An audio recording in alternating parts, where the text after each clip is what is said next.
Hi friends, welcome back to my channel. I'm Xoxo, this is Xoxo Tarot, and in today's pick a card reading, we are going to be looking at what you are manifesting for 2024. So let's get into what we're looking at in this reading. I want to start by talking about what this reading is. So it's not a predictions video. You are always manifesting whether you're conscious of it or not. And this video is essentially a tool to see what is in your control and what you are manifesting within your control. So positive energies are going to be under the Yeehaw umbrella. Negative energies are going to be under the Yee-Nah umbrella. So if you get negative cards, that does not mean that you are going to have negative manifestations. These are going to be showing up as a way for you to see how you may be creating more challenges or hardship in your life in this upcoming year that don't need to be there. Because let's be real, all of us have highs and lows, and 2024 is a full 365 days. I'm sure there will be highs and lows no matter what.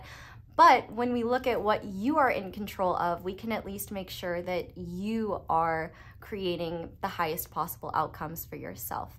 But with that being said, there are plenty of wonderful predictions videos out there. Please go support other readers and watch their predictions videos if you are curious about that. So let's talk about what's in this reading. We're going to start by using oracle cards to look at the overall energies you're manifesting. And based on those energies, whether they're leaning towards the Yeehaw or Yee-Nah camp will determine what questions we look at next. They're pretty similar no matter what, just kind of tweaked a little bit. So if the energies are very Yeehaw, we're going to look at why they're Yeehaw. What are you doing to contribute to all the good Yeehaw vibes? Then we're going to look at one example of how this energy will materialize on Earth. So just because, you know, everyone that picks pile one has the same manifesting energies doesn't mean the semantics of how those energies manifest in each of your lives is going to be the same. So when I say overall energies, there could be an unlimited amount of possibilities of how these things materialize. So we're going to look at one example of how this Yeehaw energy is going to show up for you on Earth in your earthly life. Then we're going to look at, is there anything that could sabotage this energy that you need to be aware of? And then we're going to get specific manifestation guidance from Spirit, just to help you stay and just to help give you like more confidence in your form of manifestation. There might be specific guidance that could be more useful for you. We'll just see what comes through there. But if the energies are Yee-Nah, which I think is really important, do not get discouraged if you see that, because this is an opportunity to shift and change it before that happens. So we're going to look at why are the energies Yee-Nah and see what's going on there. Then we're going to look at how you can shift into Yeehaw energy and shift into Yeehaw manifestations. Then we're going to look at a positive outcome, a positive manifestation that will happen as a result of shifting into Yeehaw energy. And we'll finish off by looking at guidance for dealing with your own challenging energies. I do want to stress that, like, if Yee-Nah energy comes up, that does not mean that you should like shame yourself or feel bad about that. This is literally just an opportunity for you to change your course and make a more positive future. It's really important to remember that the future is created in our present based on what we do or don't do, based on our energy, based on so much. So my goal in this reading is to just get you guys as prepared as possible to have the best year possible, at least in terms of what's within your control. So after that, we're going to do charms. I know some of you hate charms, some of you love charms, but I felt like doing charms today. And we're going to look at signs, symbols, and any events or things like that that are going to be significant for you in 2024 that you should be aware of. And then we're just going to finish off with overall guidance for your 2024 year. So that's the reading. That's what we're going to be doing today. And we have 4 different stacks for you to choose from. I'm going to be using the same tarot deck for each, but I already have all of your oracle cards shuffled. So starting with the first deck of cards, we are going to, that's the first deck of cards, and I have this Rhodonite Lotus to pick from on top. For pile of cards number 2, I have this Labradorite Sun Moon on top. For the third group of cards, I have this Tiger's Eye Lion carving on top. Oh my. And finally, for the fourth pile of cards, I have this Amethyst cluster on top. So go ahead and pause the video if you need to decide which pile you feel most drawn to. It's absolutely okay to be drawn to more than one. But in case you guys missed my last video or it wasn't for you, I do have a new candle out, and it is based on the Star card in Tarot, which I think is a wonderful card to be focused on right now. You know, the Star is all about things like hope, faith, and healing. So we are gonna make a wish together. There is also a mini tarot card in here and a special mini star crystal. Each one is unique. These are obviously available on Angelic Magic 888's site. Be sure to use code ASO10 for 10% off on any candles on her site. But with that being said, we're gonna see what the mini tarot card is in here, and we're also gonna make a wish together. So, ah, my gosh, yes, are you freaking kidding me? I love this. Okay, 9 of Cups. So I take this as a beautiful message that anyone who came to this reading, anyone who is worried that you are incapable of manifesting, or that you have this ominous feeling like things are gonna get worse, or you're just worried that you're incapable of making what you want happen, it's not true. The 9 of Cups is all about wishes and wishes fulfilled. This is about satisfaction and emotional fulfillment. And so I think that this is one guidance to be focused on emotional fulfillment in 2024, and also focused on, you know, wishes, like what wishes you want to be granted. But more than anything, I want you guys to know with this 9 of Cups that your wishes are being granted this year. And this year is about you being satisfied. This is about you doing what has a meaning for you. And I really couldn't have asked for a better card to come through for this reading specifically. I see this 9 of Cups as a very positive omen that, you know, wishes are coming true this year, manifestations are coming true, and hopefully this reading will serve as a positive form of guidance to help you get there and get in this 9 of Cups energy. So I guess we'll leave this little guy over here. But while I find my lighter, if you need to pause the video or anything like that while you set the intentions of what you're wishing for, feel free to do so. I am going to set the intention that everyone, whether you are watching this video or not, whether you're watching this intro or not, shout out to my intro squad, you guys are the best. Whether you're watching this or not, I am setting the intention that there is healing, hope, and just positive, loving, nurturing experiences in all of your futures and for all of the futures of humanity. But now if you want to just go ahead and focus on the intentions, and I'll set a little secret intention, a little secret wish.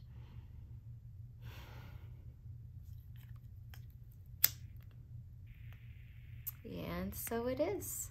Well, this is probably a dumb idea, but I'm gonna take this. I think this is a lapis. Oh shit. Oh.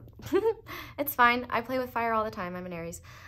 I think it's a lapis star. So there's like a ton of different stones that the star could be too, which I just think is cool. But also it shocks me how many of you actually like take the time to watch the intro. You guys are the best. So shout out to my intro squad. Leave me your favorite flower emoji if you're part of my intro squad. Anyway, with that being said, we are going to go ahead and get into the readings now. Thank you guys so much for being here. I really hope these messages resonate and they bring you more clarity and peace. That's really all I have to say, so I'm going to stop blabbing, and now I will see you in your reading. Hi there, Pile 1. Welcome to your reading, and thank you so much for being here. If you guys chose the Rhodonite Lotus, then this is going to be your reading on what you're manifesting in 2024. So we're going to start by looking at your overall energies and seeing if they are yeehaw or yee-naw as of this moment. If you want a full breakdown of the reading, there is one in the intro, but I am just going to go ahead and get started. So your current energies are Verdendi. There we go. Lake Midnight, you're not stuck here. Blockages, stagnant energy, self-pity. We have adventure, innocence, play, discovery, and gold. Okay, so this is pretty yee-naw, but there's it's kind of yee-haw-naw in the sense that there's a lot of goodness that wants to come into your life. And what I'm seeing here, I love it. This is why I love using separate decks, because when the imagery is similar, like, it's the coolest thing. So there's a lot of goodness that wants to come into your life. And I know you know that in your heart, but your mind is really being a huge cock block about it. This energy is yi-na because it is quite literally keeping you from even getting to the point where you even know what you want to manifest. And here's the thing, we don't even need to consciously know what we want to manifest. I think oftentimes we can be more effective when we allow the universe to manifest through us, you know, what's aligned with not only our highest good, but the highest good of all beings. But the feeling that I'm getting is just this overall feeling of being trapped in general. And the reality is that you're not. This Galt card talks about fear and doubt, and Lake Midnight talks about blockages, stagnant energy, and self-pity. And so if you are looking at your 2024, which, like, it doesn't matter when in 2024 you're watching this, you could be well into 2024. It's relevant until December 31st, 11:59 p.m. in 2024. So I feel like you are ready to break out of old cycles. You're ready to break out of change, but it's like, yeah, but later. This Verdeni card is all about the present. And so what I'm seeing here is that you may be creating a lot of challenges for yourself by pushing off the opportunity to explore and play and have fun in the present. I also feel like because you're stuck in your head, it's very hard for you to even enjoy like doing things that are just playful and fun for the heck of it. And I think that this yi-na energy is all about you recognizing that the shifts that you want to occur are not going to happen if they continue to be projected into some future.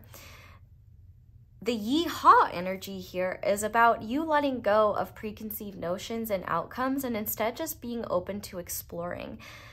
I feel like you may be looking for hard and fast answers, and that may be a huge reason as to why you're struggling to move beyond what has kept you stuck. But there's multiple examples that show you you're not trapped. In fact, you're just being encouraged to cross into the unknown. And the cool thing here is that I think that you have a lot of opportunities in 2024 to discover more about yourself, to explore the world more and explore your interests more. And I also think you have more opportunities to just have more fun and more lighthearted experiences, but those won't happen if you don't take those steps to change. And so I think that this yi-na energy is very significant because it is the last thing that is really holding you back from really starting to explore your world with more freedom and more excitement. I feel like you definitely don't realize that you hold the keys to the prison that you're in, if that makes sense. So we're gonna go ahead and get into the tarot and look at these energies specifically and look at how we can shift into yi-ha energy. So while I'm shuffling, I do just want to give like a huge shout out to everyone who takes the time to leave me a little like or a subscribble or a comment.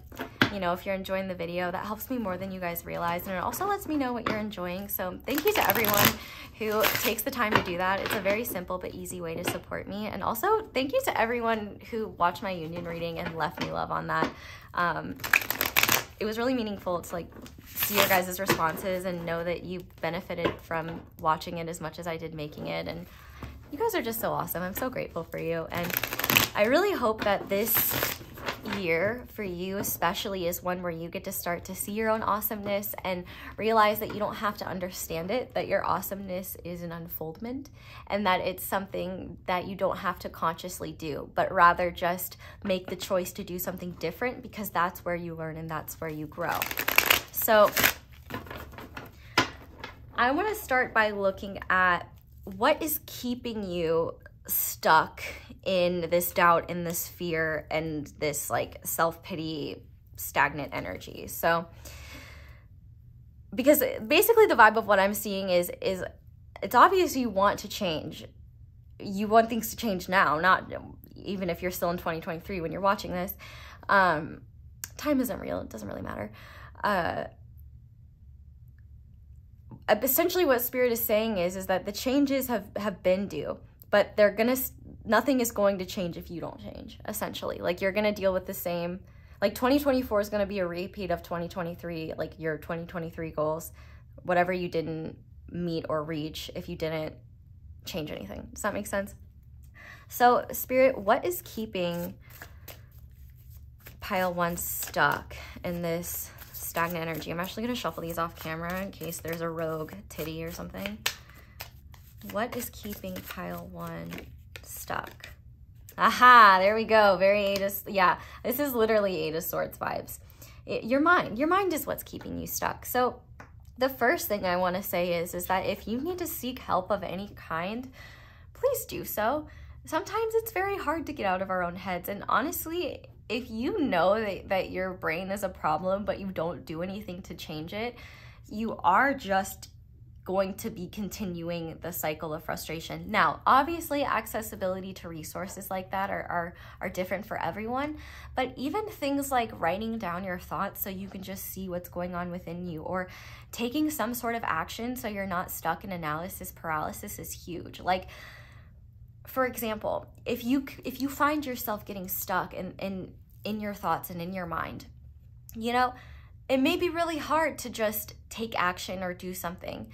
So in that moment, rather than like shaming yourself for being stuck in your own thoughts, maybe ask yourself, how can I be more gentle with myself right now? How can I show myself that it's safe to step outside of my own mind and do something that makes me feel more connected to this reality? You know, that's really when you want to think about things like self-care or just checking in with yourself. When you feel, the biggest thing about the Eight of Swords is that you're not trapped. You're not stuck here. It's just that you're not seeing clearly because you're letting your thoughts win.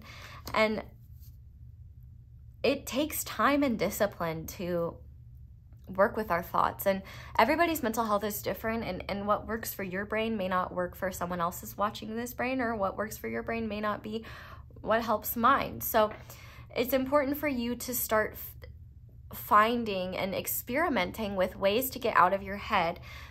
And also take note of what you do when you feel stuck. Take note of what action you take then. Do you doom scroll on your phone? Do you fall into maladaptive coping mechanisms? Do you spiral into a negative mindset? Do you like, what happens there?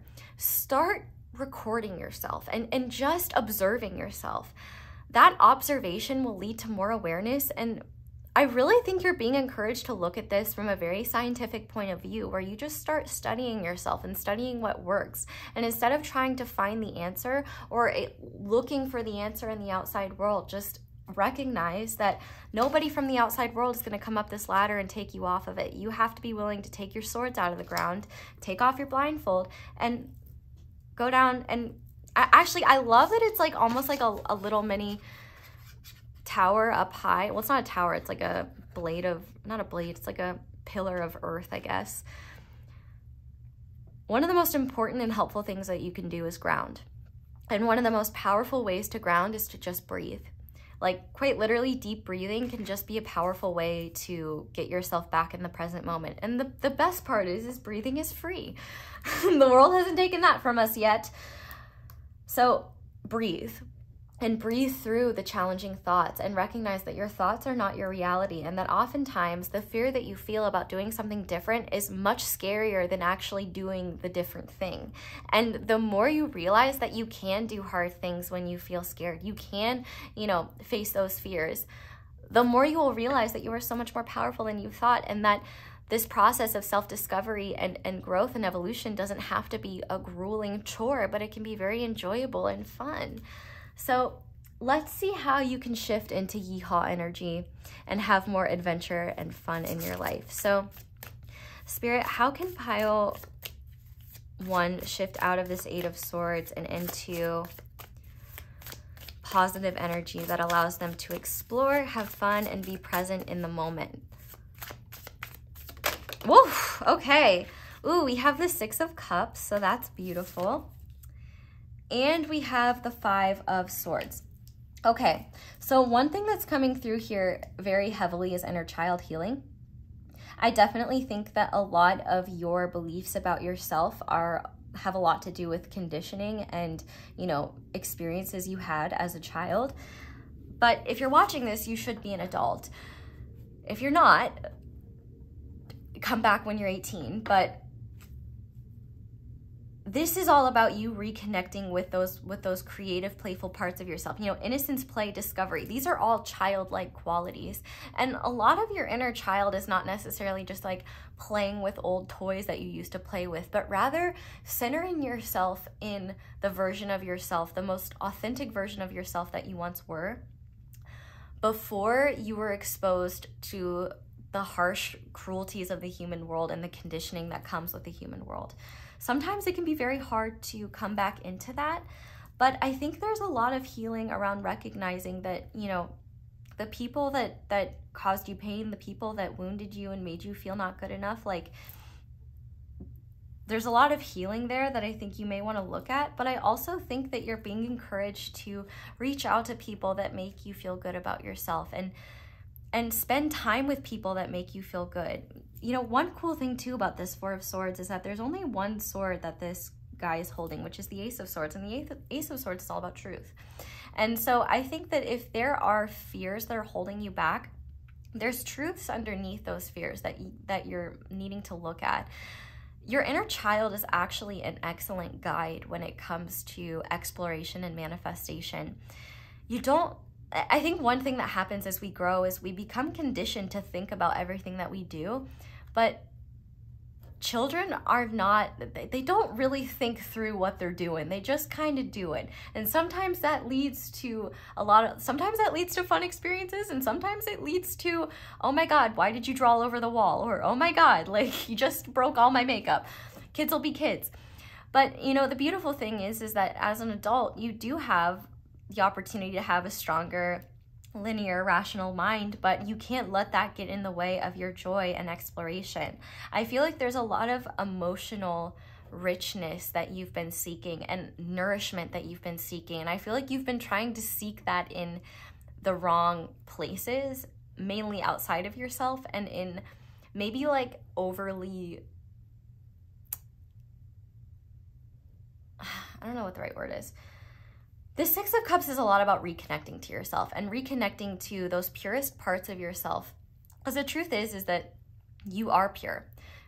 Your purity is determined by what's in your heart. And the inner child and children in general are often led by their hearts, by what intrigues them, what interests them, what catches their attention. And in your case, I think that you're really being encouraged to recognize how you are continuing the cycle of sabotaging your own inner child because people used to do it to you in the past. I would really think about the ways in which you were shut down as a child and made to feel small, made to feel little, and made to feel like you weren't good enough, or that you couldn't have a good life, or you couldn't have fun. Because first of all, I'm so sorry that happened to you, and it's honestly really messed up that happens to a lot of people, a lot of children. And in your case, I think a lot of you reclaiming power is about realizing that you're not that same powerless child anymore, that you can stand up for yourself, and that you can also even go back in time in your own mind and write to that child, or say to your childhood self, you know, what you wish you could have said back then. You know, with the awareness that you do now, you know, what would you have told them? What would you have said to the people that you know hurt you as a child? I really think that this is a lot about realizing that the parts of you that you thought were gone are not. It's just that you need to reconnect to them, and also recognize that while you may not be the person you once were as a child, there are core aspects of self that never truly change, even though we may grow and evolve as we do as humans.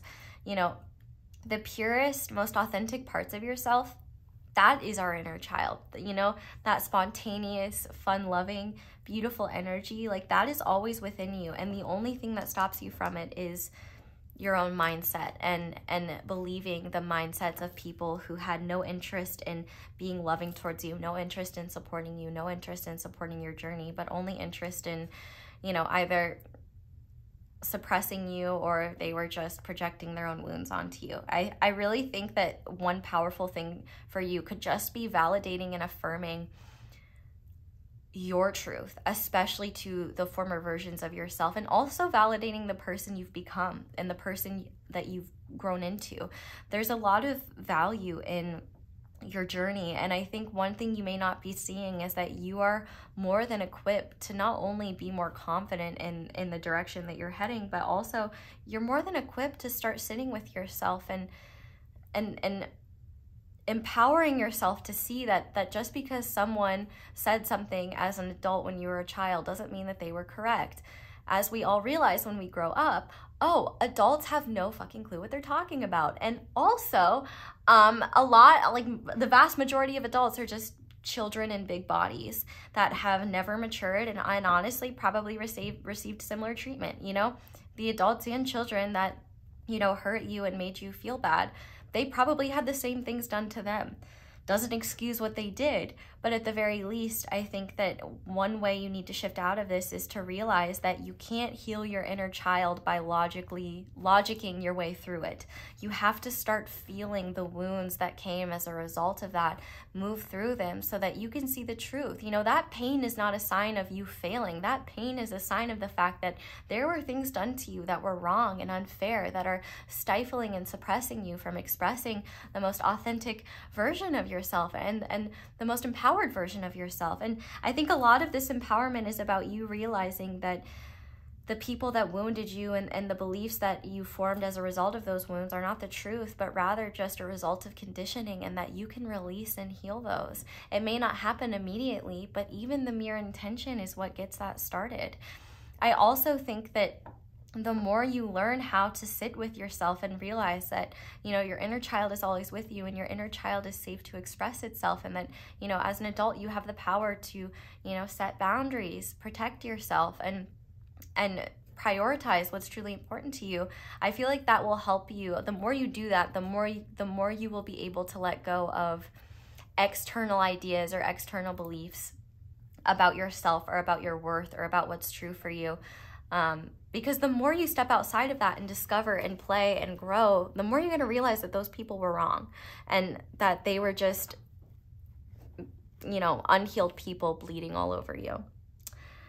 So more than anything with this Six of Cups too, this is a lot about realizing what you can do to just connect with your heart space and connect with, you know, your joy, what makes you feel playful, what makes you have fun, and just what makes you enjoy the present moment. You know, there are a lot of ways in which the present moment sucks, but we can always find creative ways to even bring minor joys into our life. And I think that there's a lot of joy that wants to come into your life that you're not stepping into because you are not making the changes. You're not taking the action necessary and making the changes necessary to be open and receptive to what the universe wants to bring to you. You know, the universe can want to bring to you all the, like, you know, joy, discovery, the ability to be present, and the ability to manifest from a heart-centered place all at once. But if you're unwilling to step into that energy, if you're unwilling to let go of what's holding you back, then you're gonna have a hard time. And this Five of Swords is all about seeing how your mind, how you bully yourself, what beliefs that you've cultivated that are self-sabotaging, that, you know, are unhelpful, that harm you, and, you know, what is the truth behind those wounds. So, like, for example, if you have a fear about going outside of what's familiar, if you have a fear of the unknown, the solution is not to constantly try to figure out, divinate, and anticipate what may be coming. The answer is to start learning to trust yourself and build trust with yourself so that you can be assured that no matter what challenges come your way, you can trust yourself to handle them in the best way that you can. And, you know, if you mess up or you don't handle it as well as you wish, you know, you can forgive yourself and grow and evolve. This is, like, I think, you know, a lot of the things that you're placing a lot of pressure on that you're seeing as life or death are not meant to be that way. You know, taking a new class is not supposed to feel like a life or death thing. It can feel that way, but you're not stuck in these energies that are holding you back. You're not stuck in this self-sabotage. The universe is not holding you back. If you've been believing that the universe is holding you back, you've been holding yourself back. And that belief has been keeping you stuck. But here's the thing. This shift is not about thinking. This shift is about feeling, and feeling into the moment, and taking action from a place of what is going to nourish me, what is going to light me up, what is going to bring me joy, what is going to feel good. And you know what? And if you have trouble with that, that doesn't mean you just don't do anything and be like, well, I don't know what to do. I don't know how to do it. Like, I don't like the same things I liked when I was a kid. Like, that's Five of Swords energy. It's snarky. It's not the vibe. It's yi-na. The yi-ha energy is, I don't know what might make me feel good. But rather than be overwhelmed by the not knowing, I'm gonna get excited about the possibilities of what it could be. Start researching, start exploring. Look at local community, like local classes in your area, free classes. Look for free stuff. Like, just, there's opportunities right under your nose. And I think there's already opportunities in your present for you to have more joy. And you just may be stopping yourself. And so you really just need to be present and aware of, how do you hold yourself back? How do you sell yourself short, and how do you keep yourself stuck in a version of you that you don't even identify with anymore? So by shifting this energy, I want to see a positive outcome or a positive manifestation that will come as a result of shifting into the Six of Cups energy and out of this Five of Swords energy. Ah! Oh my gosh, yay! We have the sun. Bro, are you freaking kidding me? Dude, the sun is all about joy. This is light. This is energy. This is warmth. This is unbridled, childlike joy. This is beautiful, beautiful energy. Like, what will happen as a result is a much more enjoyable present, no matter what is happening outside of you. And here's the thing too, manifesting from your ego or from a logical place or from a fearful place is weak as hell. The most powerful manifestations come from your inner light. They come from your heart, and they come from, you know, this beautiful cosmic, like, divine energy mixed with your material, mixed with your own, like, will and creation. And you're going to manifest most powerfully when you manifest from joy. And like, and here's the thing, you know that you deserve to feel joy. You know that joy is meant to be in your future. But if you're projecting your joy onto some outcome, or you're feeling like, well, I can't find joy until I figure out what I need to do, or until I figure out what's going to make me happy, you're just constantly delaying your joy. You're constantly holding yourself back. So the key here is not to figure out and then move. It's to start moving and see how you feel as you go, and tweak from there. This year is meant to have a lot of joyful moments for you, especially ones that are like, I think that there's a lot of powerful, fun experiences you're going to have, but I think that, like, just the present awareness of, like, how you can find joy in that moment and how you can see the light in each situation, I feel like that's going to bring you a lot of joy. And also, one thing that I think that's going to bring you a lot of joy is realizing that your mind is not daddy. You are daddy. You top your mind. Your mind is a bottom, okay?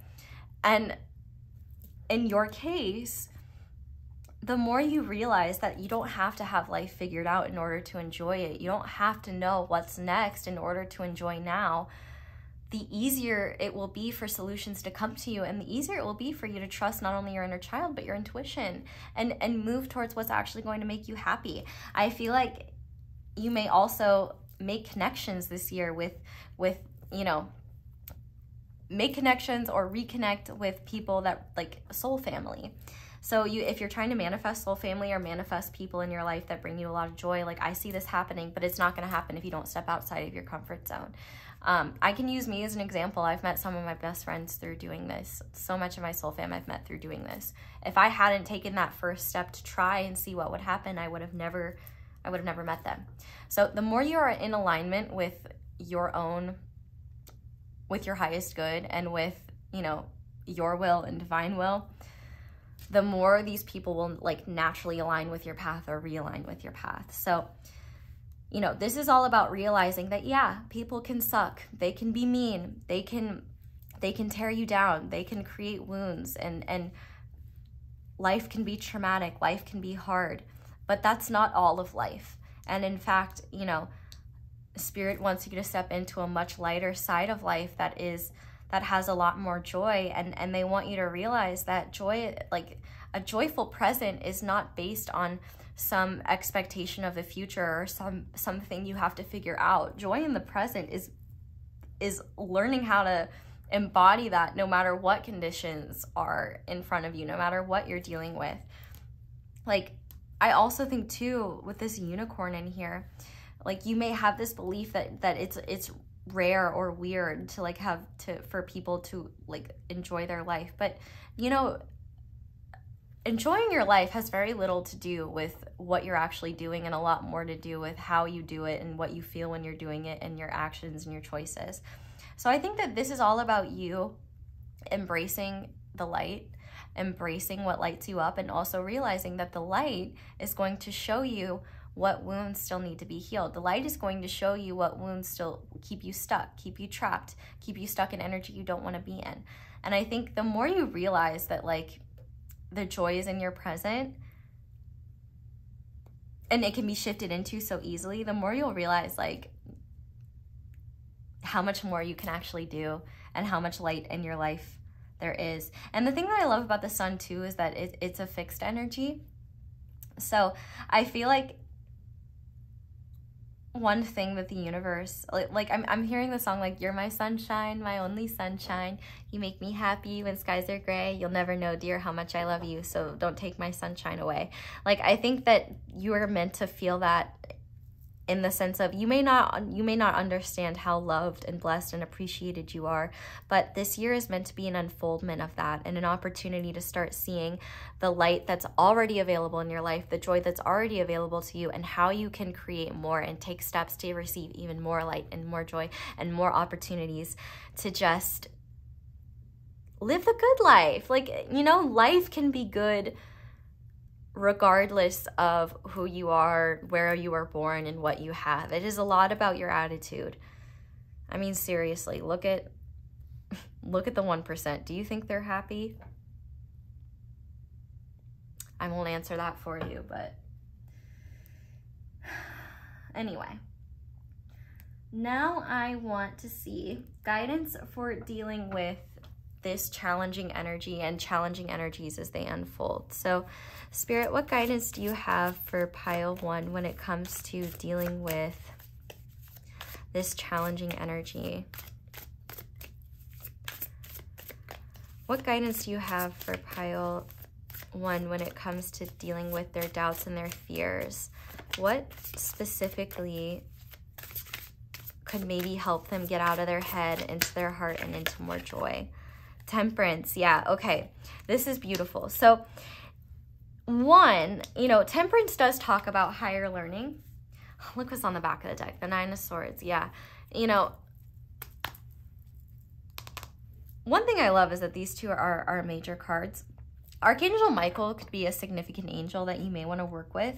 You know, Archangel Michael is a very protective angel, and I think, you know, sometimes leaning into our spiritual guidance can help us have confidence to move forward in the present and move into the unknown, and know that, you know, it's not only us that's protecting us, but, you know, the greater universe at large, and prayer can be a powerful form of that. But also, you know, with this Temperance card here, you're being guided to be patient with this process. You know, I think part of your frustration and part of the reason why you get into this self-destructive energy, this feeling of like hopelessness, is because you have this, you're impatient with yourself, and you're impatient with getting the answers. And you almost feel like, I almost get this vibe from you. It's like, well, if I don't get it immediately, then I failed, or it's wrong. But I also think that this Temperance card is about recognizing that just because you're experiencing joy doesn't mean that you won't experience sorrow or challenge or hardship or uncertainty or fear. You will probably feel a lot of fear when you step outside of your comfort zone. That's why it's called going out of your comfort zone. It's uncomfortable. It's super uncomfortable. But that's where the wisdom comes in. That's what gives us wisdom. That's what gives us courage. And that's what gives us the bravery to face the unknown and realize that, you know, we don't need to know everything in order to be okay. And that all experiences, whether yeehaw or yee-naw, they have wisdom for us and learning for us. And I feel like this next year for you is a lot about opening up to the greater lessons that the universe wants to teach you, and not looking at that. Well, I mean, it could be through higher learning or something like that. But I think it's more so about exploring what interests you and what makes you feel connected to the greater world at large. What gives you hope? What makes you feel excited about the unknown? What makes you want to try and explore the unknown? And also, what makes you feel expansive? This could also be talking about traveling. You may want to look into doing some sort of retreat, or looking into, you know, traveling that could be spiritually beneficial. This is Sagittarius energy. So I really think more than anything, you're being called to follow your passions. There's a lot of fire energy here, which I think is awesome. And you know, what's interesting is that we have a lot of air energy too, especially with your thoughts. And think about it, air adds to fire. So you can either use your air energy to suppress yourself, or allow it to be the sails underneath your wings, or the wind underneath your wings, right? Or the sails on your ship.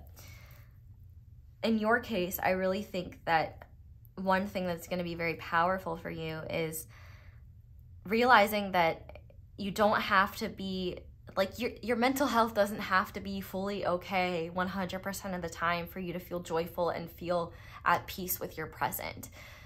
A lot of the light is about just seeing things for what they are. And, you know, one of the powerful things about healing and overcoming, I guess overcoming, but also working with the mental body and working with it in a way that allows us to see beyond the mental body and like see outside of that.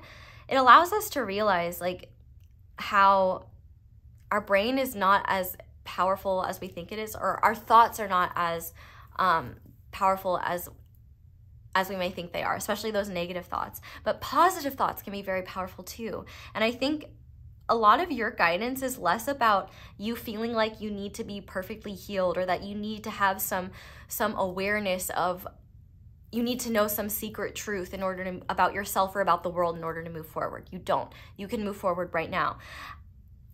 As our Lord and Savior Jordan Sparks said, take it one step at a time.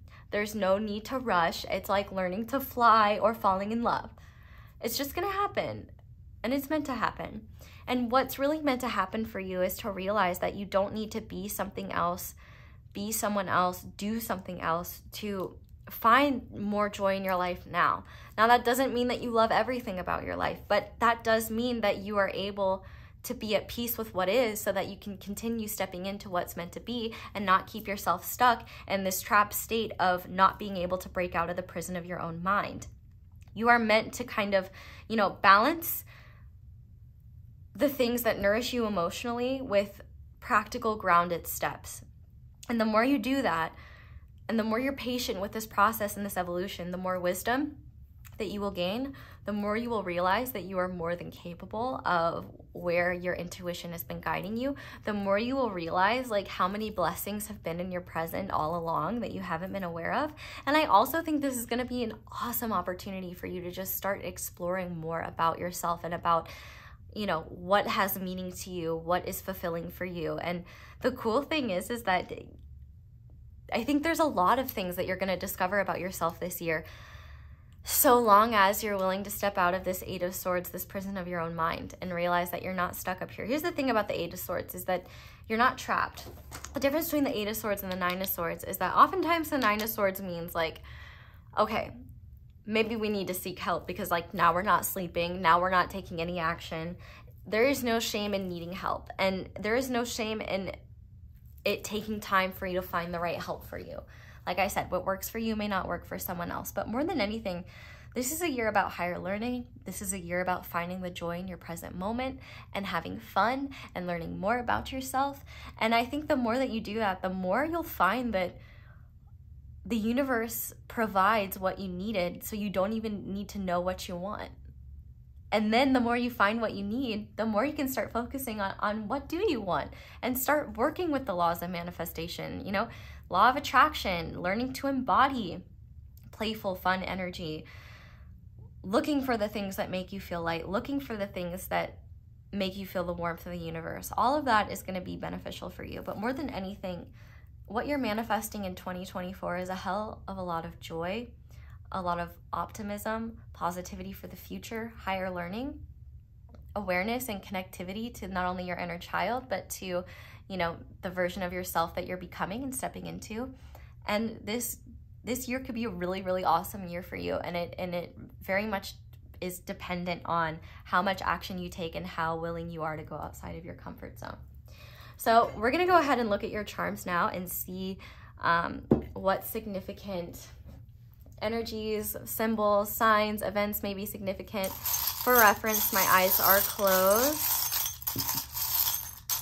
Pile 1's 2024, Spirit. What is significant for them? Okay. All right. I'm leaving that in reverse. Okay. Alrighty. So, where do I want to start? I want to start with this message in a bottle.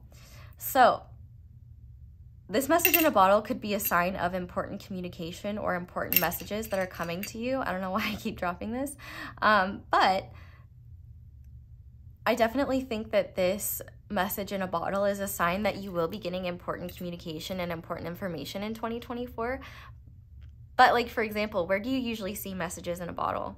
On the beach. So this might be about traveling, maybe to water specifically or a beach specifically. It doesn't have to be, but I think that this is a lot about you recognizing that when you're meant to know something, when something is meant to be communicated to you, you will know about it. And you can't be open and receptive to messages if you're locked in your mind. You know what I mean?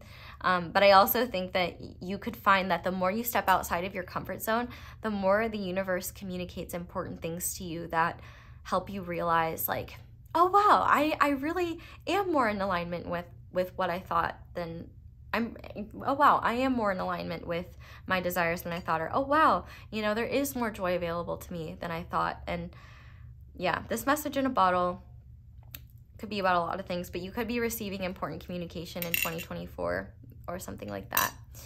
We have the Page of Wands in reverse. So I definitely feel like this specifically is referencing inner child healing and also healing from like maybe bullies from your past.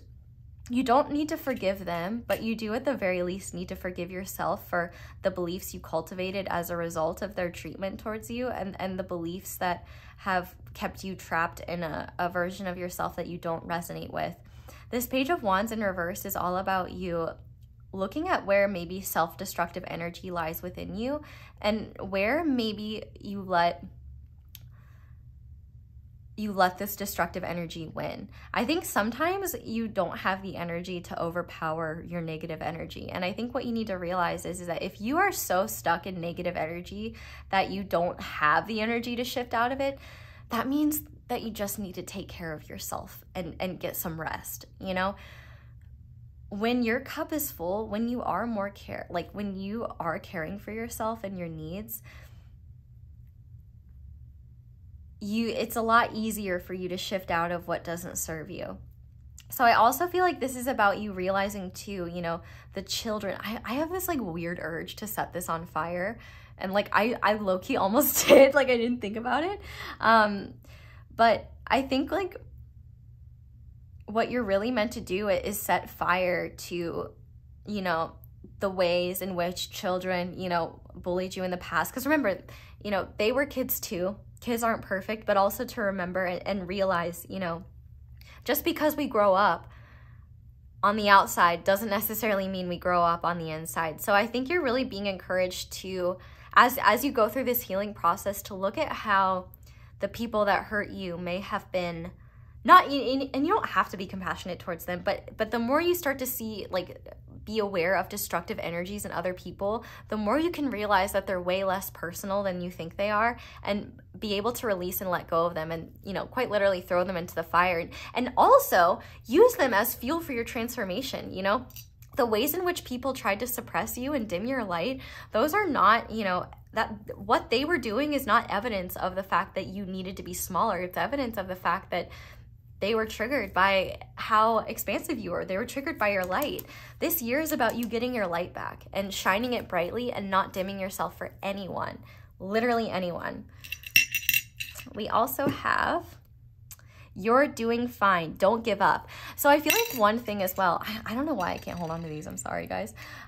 This to me is all about you recognizing that if you do fall into states where you're really stuck in your mind, do not beat yourself up further. Do not shame yourself further. There's wisdom in learning in that too. I think one important thing for you to remember is to realize, one, a year is much bigger, is much longer than, it's short and long at the same time, right? But just because, you know, 1 month may be kind of shitty and you have a bad mental health month, doesn't mean that the next month can't be great.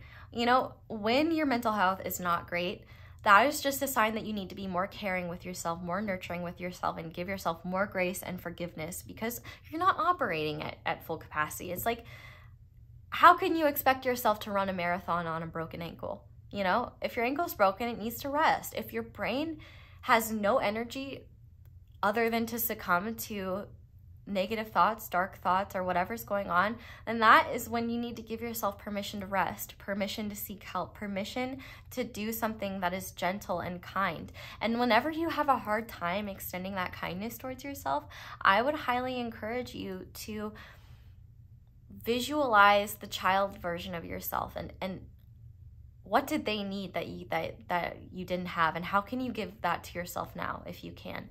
You know, what would you say to them? What would you say to your inner adolescent? What would you say to your inner teen? You know, that's all very important. All the versions of you are still within you, and they all have wisdom to share with you. They all have awareness and answers. And I think the thing is that all the answers you're looking for are within. And I also think that there's an independent explorer within you that I think you've either let go of or have become very fearful of trusting because of whatever reasons, whether it's fear, you know, conditioning, whatever it may be. And I think that a lot of your healing is about realizing that you can care for yourself and you can protect yourself, and it's okay to step outside of your comfort zone. We also have this ice cream cone, and so I really think ice cream could be an important symbol of learning, or an important reminder of, you know, savoring the sweet things in life. You know, ice cream is a sweet treat, and I think that you're being encouraged. Like, a lot of joys are small, you know, getting yourself a little sweet treat at the end of the day. You know, contrary to what the boomers think, avocado toast is not the reason why you can't afford a house. So, you know, don't deny yourself a little sweet treat because the boomers want you to feel shame for the economic destruction they created. If you're a boomer watching this, which I'll be really shocked if you are, but if you're a boomer watching this, don't be mad at me, be mad at your generation. I mean, we all play a role, right? But in this case, I feel like this ice cream cone is you know what I'm also thinking of is that episode of SpongeBob where I'm thinking of that specific scene where SpongeBob's hanging out with Plankton and SpongeBob's eating ice cream, and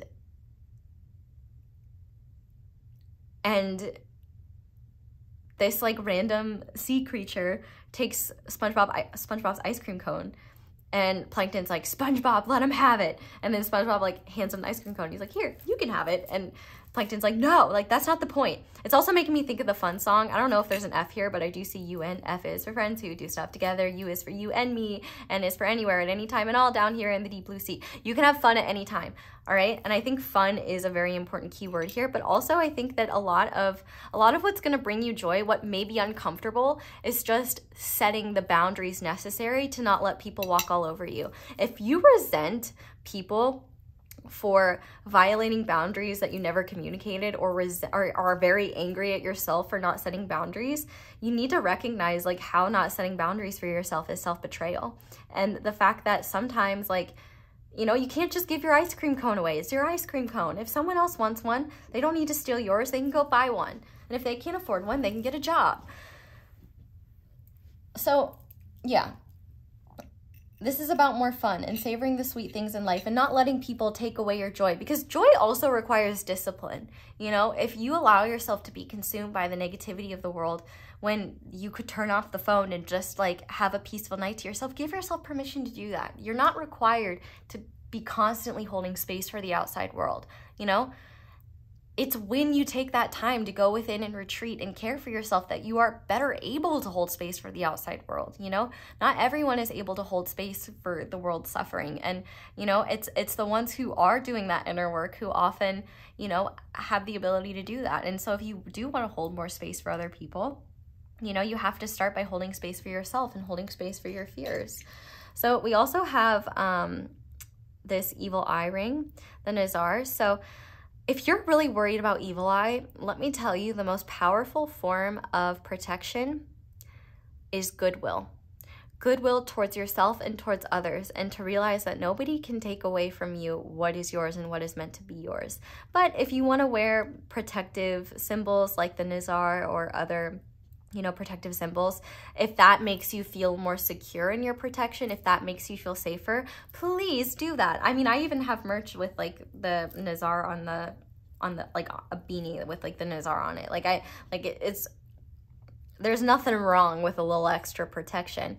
But if you ever feel fear or feel like, you know, what matters to you is vulnerable, or what you desire someone is going to take away from you, or that someone can sabotage you, just realize that they can't, and that fear is the only thing leaving you vulnerable. Like, trust me, the most powerful form of spiritual protection is goodwill towards yourself and all beings, you know? So yeah, but protective symbols could still be useful. We also have the Moon Tarot card here. So I definitely think that this upcoming year is about you shedding light on what has stayed in the shadows, and all about you flowing with phases. You know, the sun comes about every 12-ish hours, and it's the same sun. You know, the sun doesn't change form, whereas the moon is shifting in different cycles. And so one thing I think it's important for you to remember is that there will be times where it is harder for you to find the joy in things, and that's okay. You know, like I said, if you can't find the joy in things, let yourself go to bed. Let yourself just do something that makes you feel comforted or nurtured. You know, think of it as like your brain being sick, and your brain needs nurturing, nursing, and just an opportunity to do something that brings your heart and hopefully your mind to a little bit of reprieve and a little bit of pleasure. And, you know, sometimes a good night's sleep is just very powerful, you know? So if you need to give up for the day and wait till tomorrow, do it. You know, you don't have to do everything in the present. If the present moment is too overwhelming for you to face, give yourself a little break, pump yourself up, and you can try again. Tomorrow is a new day, you know? Don't judge yourself based on what happened yesterday. Focus on what you can do now. We also have this little stamp with the Eiffel Tower, and obviously this could be a sign of maybe you're getting like international communication, or maybe you're traveling somewhere, maybe you're sending postcards, maybe you are, France specifically could be significant, Paris itself could be significant. But maybe this is a sign for you to travel, to try new things. And maybe if there's any stationery or like stamps or something that, you know, display a location or a place that you feel really drawn to, maybe that's a sign that you need to explore it. If it's not, you know, France or somewhere else, you know, it could be anywhere in the world that you feel drawn to. We also have this gumball machine, and I always take the gumball machine as a sign of many, many blessings to come, and blessings that come in many forms. So I feel like one thing that you need to know is that there's no right or wrong when it comes to stepping outside of your comfort zone, because there's gifts and wisdom and bountiful opportunities in any choice you make. This isn't about you needing to know what step to take. This is about you just exploring and seeing what happens instead of putting so much pressure on the outcome. You know, no matter what, you're getting a gumball. It doesn't really matter what color the gumball is. You know, sure, you might be more excited to have a green one than a red one, but they still taste the same, you know? So I think that this is also a sign that like there are so many blessings that are coming your way, and they may come in different forms than you realize. And that's why it's really important not to be attached to how this light and this sun energy shows up, because if you're attached to a certain idea of how you think it needs to show up, you may miss out on blessings right in front of your face. We also have this little daisy here. So daisies could be a significant flower. Anything related to daisies could be significant. Shout out to anyone named Daisy. Also just makes me think of Princess Daisy from the Mario franchise. But we also have this shooting star. And I think that this one is a sign of hope, healing, beautiful things that the star card talks about. But it also talks about making wishes and actually having faith in those wishes and having faith in the universe to guide you to those wishes. You know, you may be feeling like, well, I've tried to manifest and it doesn't happen, or I've wanted to change and the universe doesn't budge. And it's like, well, it's because you haven't. You gotta get moved. Like, the universe is going to put pressure on you to get moving. So, because they can't answer your wishes when you're stuck in a place that's not receptive. Like, think about it in the sense of like, if you're throwing a football, and I mean an American football, not a British one, or, well, I guess, I don't know, the rest of the world calls it football, I know, but we're filming in America, and I'm talking about the pigskin. When you throw in the pigskin, you know, the universe can throw the pigskin all they want, but if you're not able to receive it, if you're not in the position to receive it, if you're not open, the ball's just gonna hit the ground. Your pass is incomplete. So the universe is not gonna throw the wish towards you until you're open and ready to catch it, all right? When you feel like the universe is denying you something, ask yourself, how am I keeping myself stuck? And how am I blocking myself from being more open in the present moment? What might this feeling of being blocked be trying to show me? But with that being said, we have you. So we have 2 U's. So I would definitely pay attention to how much you prioritize other people's needs over your own. And I would also pay attention to your perceptions of people and whether they're positive or negative. You know, obviously that can be spontaneous, but if you find like your opinions of others or like your perceptions of others to be overwhelmingly negative, it may be because you're dealing with some stuff internally that you may want to look at.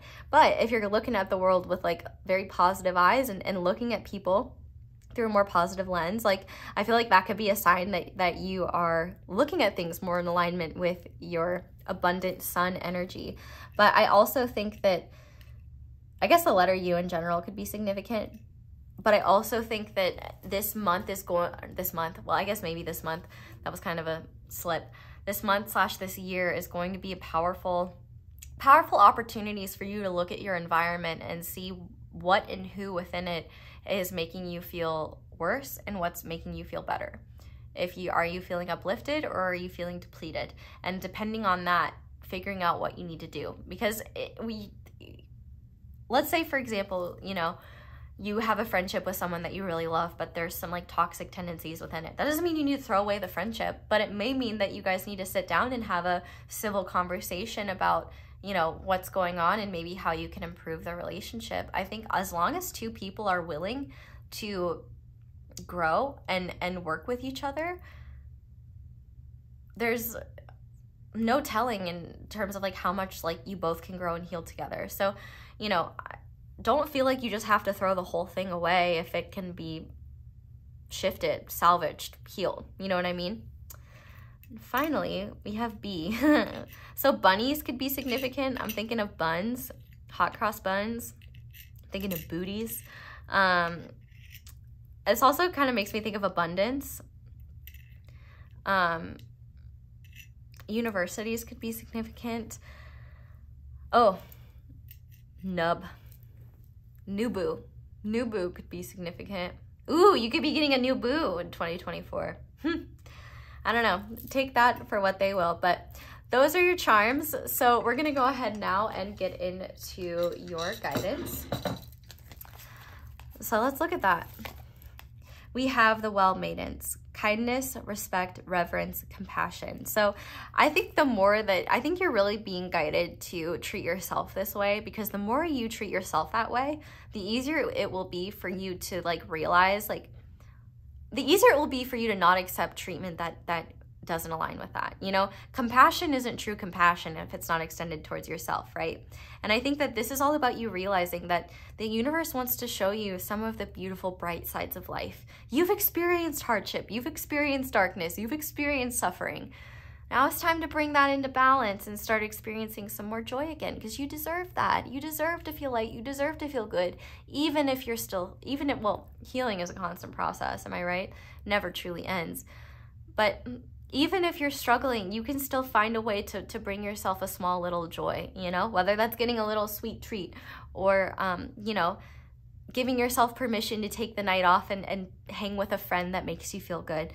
You know, pay attention to the people that encourage you to be your best self and that encourage you to nourish and care for yourself, because those are going to be the ones that really support you in this upcoming year. But we also, yes, you're already doing it. Stop overthinking and keep facing your true north. Exactly. Your power is in your present whenever you feel trapped or blocked or stuck. I think one of the most powerful things that you can actually do when you feel stuck in your head is put your headphones in, listen to happy, uplifting music, and just dance to it. And you don't have to be a good dancer. You don't need to learn dance steps. Like, the more cringe, the better. Be proud of your cringe. Do not kill the part of you that makes others cringe. Kill the part of yourself. No, do not kill the cringy part of yourself. Kill the part of yourself that cringes. That's what's keeping you from being more yourself. And I feel like Spirit is saying you're already doing this. This is already unfolding. And I think one thing that your brain may do is make you believe that you're further behind or that you have more to do than you really do. I think that you may just be creating a lot of unnecessary overwhelm, and Spirit's just wanting you to step out of it and enjoy this sweet life of yours more, you know? It's making me think of the Sweet Life of Zach and Cody. Getting a lot of classic shows. I hate that that's called classic. Oh, God. The unrelenting passing of time. Blessing and a curse. We also have first the quarter moon in Scorpio, release your blocks. Yeah. So a lot of you releasing your blocks is about, like, if you can't control like what your negative thoughts are saying, instead of trying to fight them, you know, say thank you for sharing and recenter on something positive or neutral that brings you more peace. This is a lot about you realizing that it's you. Hi, you're the problem. It's you. Yes, there are other people and they are the problem, but it's not your job to show them what they need to see. It's your job to figure out what you need to do. And I think that this is a lot about looking at yourself and seeing where you've been projecting expectations onto the universe that the universe has been wanting to deliver to you, but they can't because you're not open and receptive to it. And so, you know, the universe may be guiding you through, you know, feelings of like urging you to break out of this feeling of being trapped, you know, intuitive nudges to go in a certain direction, you know, these longings to visit a certain place or try a new thing. Like, that is how the universe is responding to your desires. You need to understand that the universe is not going to sit down here and go, hey, pile one, so yeah, you're dealing with some hard thoughts, so I'm going to go ahead and give you the full map of your life, and I'm going to show you everything that you're going to do and everything that you're meant to do. Because you know what would happen if they did that? It wouldn't happen. You wouldn't take the steps necessary. Your life is not meant to be spoiled. You are writing the story of your life. And I think that in order to release your writer's block, you got to start putting some shit on the page and be okay if it's not, like, the first draft is never perfect. Think about how often you have to edit things and tweak things, you know? But it's all about getting something down so you can go from there. So the first steps in action, like, that is a great first start. And the more you do that, the more you will realize it's okay to step outside of your comfort zone. You're safe to, and there's a lot of wisdom and awareness there. We also have, when I'm connected to spirit, I feel a sense of certainty, magnitude, and ease that I've never known before. And see, here's the thing. This certainty does not have to be about what you know is going to happen next, but certainty that whatever happens next, I know I can handle it, and I know that I'll be okay. Like, that is so important, and you are so important. And honestly, like, fuck the accomplishments. you deserve to just have a little sweet treat or do something that just makes you feel good in the moment, you know? Because if you don't, even when you get to those accomplishments, you're gonna realize that like they didn't bring the happiness you thought they would. And you'll realize you've been missing out on a lot of opportunities to bring more joy into your present. But finally, yes, we have the end of a tough cycle approaches. And this is all about releasing your blocks. And I think one of the biggest blocks that you have is that things are always going to be hard and that the universe is always going to deny you and that people are always going to suppress you. Trust that if things are leaving your life, they're making space for something better. And trust that you're already on this path. You're already doing it. You're fine. You're meant to have a wonderful 2024, and it's not because well, it could be because there's big, exciting, fantastic things happening, but I think those big, exciting, fantastic things are meant to just be one component of it. I think that fantastic, exciting things happen in the small moments too, like, you know, eating some ice cream or, you know, dairy-free ice cream if you're lactose intolerant, or, you know, talking to a friend that you care about, or, you know, just being present with something that you enjoy. Like, joy can be something that you access now. It's not something that you have to, you know, wait for. And, you know, I think that if you believe that the universe is going to just continue to punish and suppress you, and that's why you're stuck, I think that you need to start having faith and trust in the universe and yourself to not accept that as the truth and start exploring so that you can see for yourself. So pile 1, that is where I'm going to leave your reading. Thank you guys so much for watching and for letting me read for you. And thank you so much for letting my ads play in the background while you do something else. I'm not a monster. I don't expect you to watch them, but it helps me so much when you do. So thank you to everyone who does that. If you'd like to support me in other ways, like I said earlier, like this video, comment, subscribe. All of that is fantastic. You can check out other readings. You can check out readings with an extended. You can check out my merch or my candles. Be sure to use code ASO10 for 10% off, or you can check out my Instagram. Not a whole lot going on there, to be honest. I'm kind of off social media right now, but that could be a way to bring yourself more joy. But pile 1, that's all I have for you guys. So I hope you have a wonderful 2024 and you give yourself more space and room to have more fun. I hope you all have a wonderful day or night whenever it is that you're watching this video, and I hope you'll come back and see me again soon. Bye! Hi there, pile 2. Welcome to your reading, and thank you so much for being here. Forgive me if my voice sounds weird. I think I'm losing it. But if you guys chose the Labradorite, Sun, Moon, and this stack of cards, this is going to be your reading on what you're manifesting for 2024. Be sure to check out the intro if you want to see the full breakdown of the reading. But let's go ahead and see the overall energies you are manifesting for this upcoming year, or this year if you're already in it, and see if they're yee-haw or yee-nah. So to start, we have Manaz. We have Alien Planet, Make Yourself at Home, Adaptability, Change, Originality. You feel very shaky. It's gonna be okay, I promise. We have Friction. And we have Ice Queen, Introspection, Self-Analysis, Fortitude. Ooh, first of all, I really like the balance of color here, but also, contrary to what it might look like, this is actually very much yee-haw energy, and I'm very excited for you, pile 2. I really love this energy, and I actually think that you are headed into this upcoming year. If you're watching this when I upload it, or if you're already in the year of 2024, I feel like you're in a much better energy than you think. I think your ego might actually be deluding you into thinking that you may be flopping, but you are not. The energy you are going into 2024 with is very yee-haw, and the energy you're manifesting is actually really awesome. So overall, what these cards are showing me in terms of the energies you're manifesting in 2024 is just, first of all, the most beautiful thing ever. And so I'm trying to figure out the best way to word this, but it's embodiment of your most authentic self, and in a way that does not sacrifice or compromise your needs or who you are. This is actually such badass energy, and I'm so excited for you. This upcoming year is about you learning how to authentically be yourself in a world designed to want to make you conform, feel smaller, and be less of yourself. And the cool thing about this energy is it's, like I said earlier, realistic in the sense that you're not expecting humanity to just let go of its own issues and blindly accept the shifts that you're going through, the changes you're going through with, you know, open arms. Hopefully there will be people that do that. I'm sure there will be people that do that.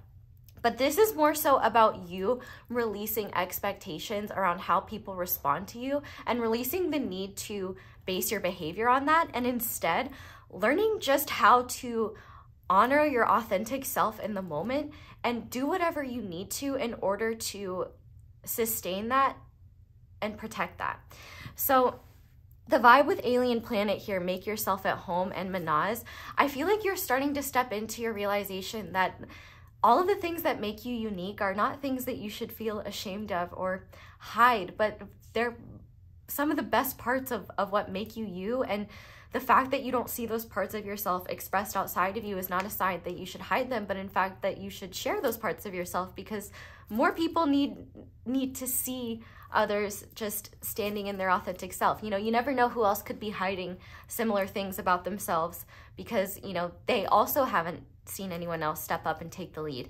I definitely think that this is a beautiful energy of taking the lead in your own life and taking no shit from the outside world about it. The cool thing too with this friction card in Ice Queen is I'm thinking, obviously, like, you know, when you rub your hands together and there's friction and your hands get really hot, I feel like you're gonna have this really awesome awareness and understanding of when it is safe for you to share yourself with the outside world and when you need to retreat and go within to kind of cool off and cool yourself down.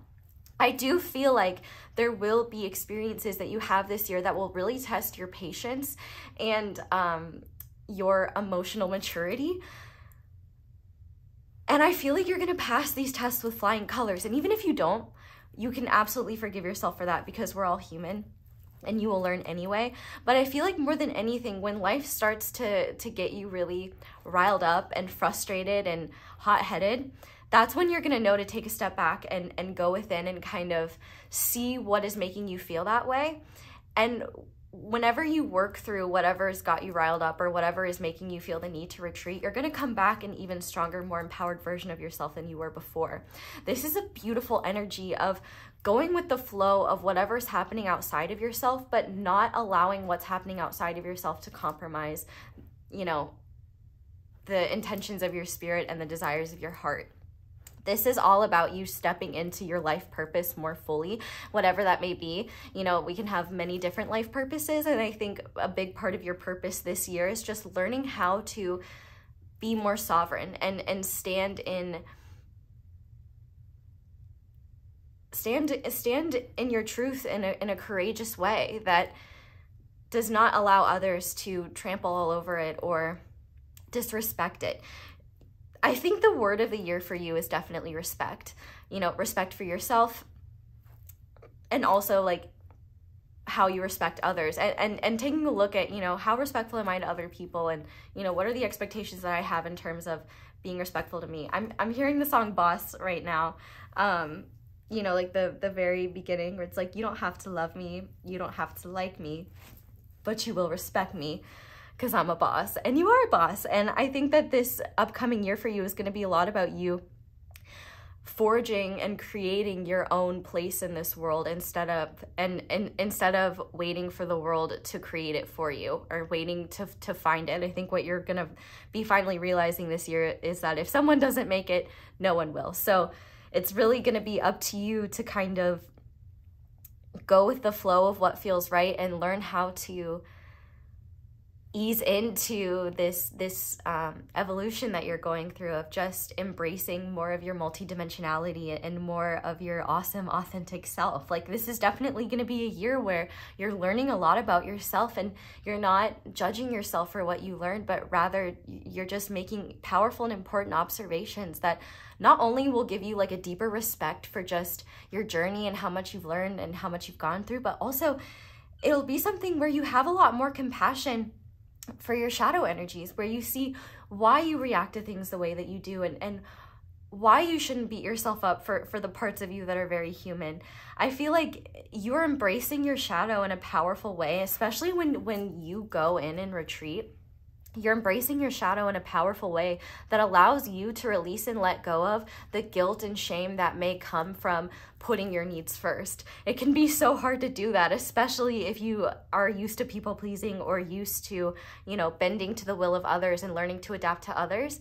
But now I think you're learning to adapt to the discomfort that comes with putting yourself first and putting your needs first. So this is very much Yeehaw energy, and I'm actually really, really excited to see how this is going to unfold. And I really just want you to give yourself a little pat on the back, because I can tell that this is a long time coming for you. Like, it's not like these decisions happen spontaneously overnight. It's taken a lot of growing and a lot of surrendering and a lot of releasing to bring you to this point. And I'm really proud of you, Pile 2.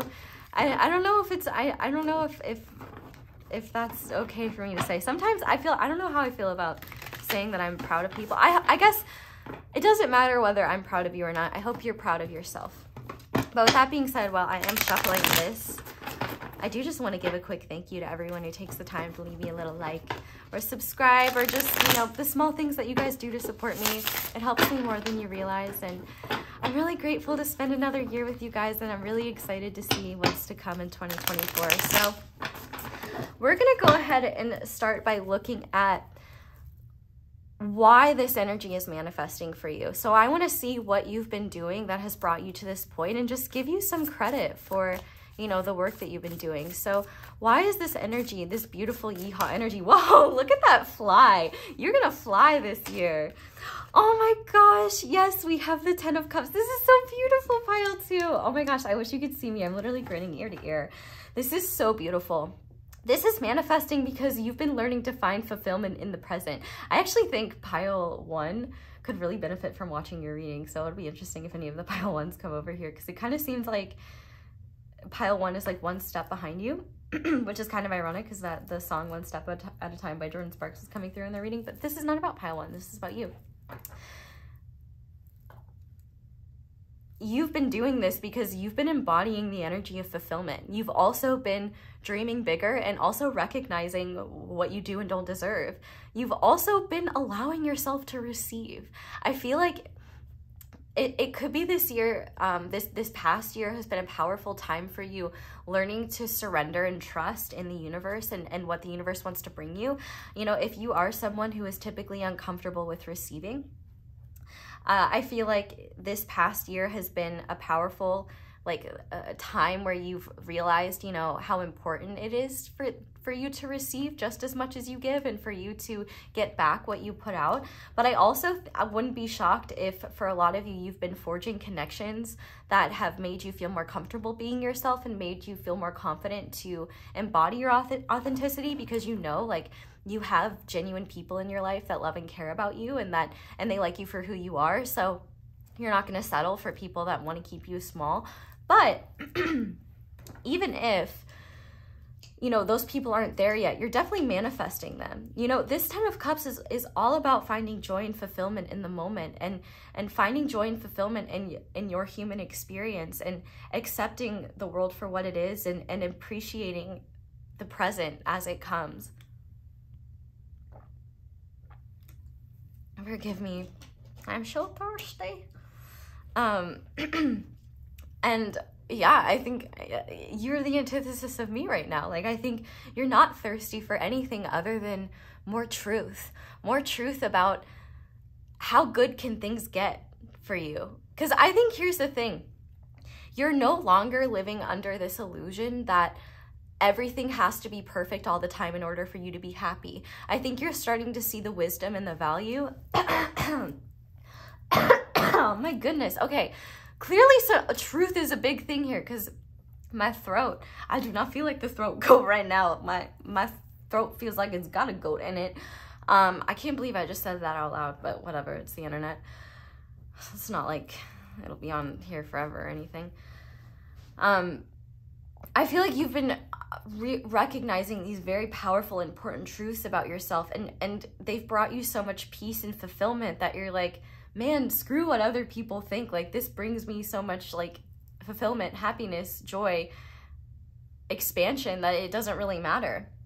And I think that the more you continue to embody that in your present reality, the more you're just going to enjoy this process of discovering who you truly are. And I think one of the coolest things, oh my gosh, like my heart feels so warm right now. One of the coolest things that I think you're gonna find is that the more you step into your authenticity, the more you just fall in love with who you actually are. And I think there will be a lot of like inner child, or like I would probably say even more so inner adolescent, inner teen healing this year, where you really start embracing those parts of yourself that you thought were embarrassing or cringe, and realizing just how precious and awesome those parts of you are. So this is really beautiful.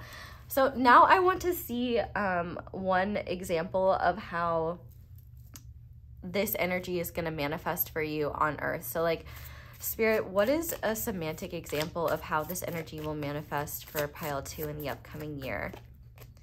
Yeah, okay, the Death card, that's powerful. So there's going to be a lot of transformation.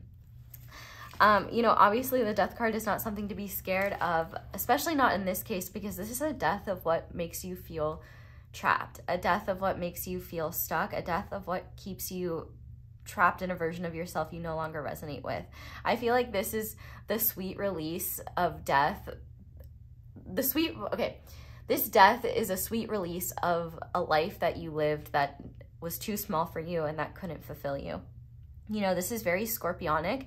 I wouldn't be shocked if there's a lot of significant like Pluto energy in your life in the upcoming year. I would look at if there's any significant like Pluto transits, and maybe see where like Pluto is transiting in your birth chart. Sorry, I'm saying so much. But this Death card is definitely a lot of just things ending that no longer serve you so that new beginnings can happen. I'm also really called to notice there's a lot of pink and there's a lot of blue.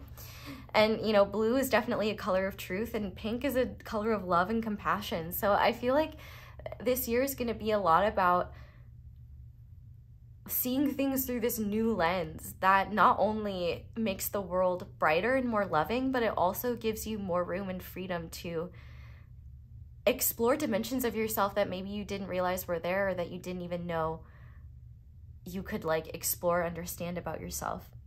There's definitely just a lot of growth and evolution here, and I wouldn't be shocked if like you do major things, like undergo major changes in your outside world. So like, for example, remodeling your house, or, you know, moving to a new place, or changing up your job, or changing the way you live your life in a significant way so that you can be reborn in a new way. This is very powerful, and I definitely feel like there will be periods in this upcoming year where you feel like you can't expand, and that you almost have to go within, and you have to kind of go into this Ice Queen energy and retreat. And those are going to be powerful, powerful times of transformation and evolution for you, because this darkness, you're not going to be handling it the same way you once did. Rather than drowning in the darkness, anytime I hear the word drown, I just hear like Squidward going, drown in it. Anyway, you're not drowning. Rather, you're sinking into it and observing instead, and allowing yourself to flow with the darkness and learn with it. Like this what you're realizing is that this darkness isn't bad. It's a regenerative energy that allows you to alchemize a lot of what's been in your subconscious that you haven't been able to address because you've been outwardly expanding. It's really awesome and badass, and I love to see it. So now I want to see if there's anything that could sabotage this energy. So is there anything that could sabotage this energy for pile 2? Oh, okay. So yeah, we have the 7 of Wands and the 8 of Swords. So the biggest thing that could sabotage this energy, here's what's so funny, is I didn't even need to move these. That isn't that funny. I don't know why I said that. Oh, you know, one thing that I'm noticing as I'm delivering this a lot is like I'm really judging myself, judging like the delivery and just like my natural, like when I'm channeling, I'm not necessarily consciously here. I'm kind of like half here. So, you know, the conscious part of me is like reacting to what's intuitively coming through and judging that. So, and if you guys don't know, like oftentimes like even just my delivery is malleable to like the energy that you guys are in. So one thing that might be a pitfall is you might react or respond very authentically in the moment and then cringe or judge yourself later. And I think that's one thing that you need to pay attention to and kind of release, because first of all, me just doing that is taking you guys out of the reading and creating unnecessary stress for myself, and it's going to do the same in your life no matter how it applies to you. But really what could take you outside of this energy is, one, getting stuck in your head and overanalyzing things, or getting stuck in analysis paralysis, or believing that you know, you can't shift or you can't change out of whatever energy you're experiencing. Well, actually, there will be times where you can't shift out of whatever energy you're experiencing, and that's what this Seven of Wands is talking about.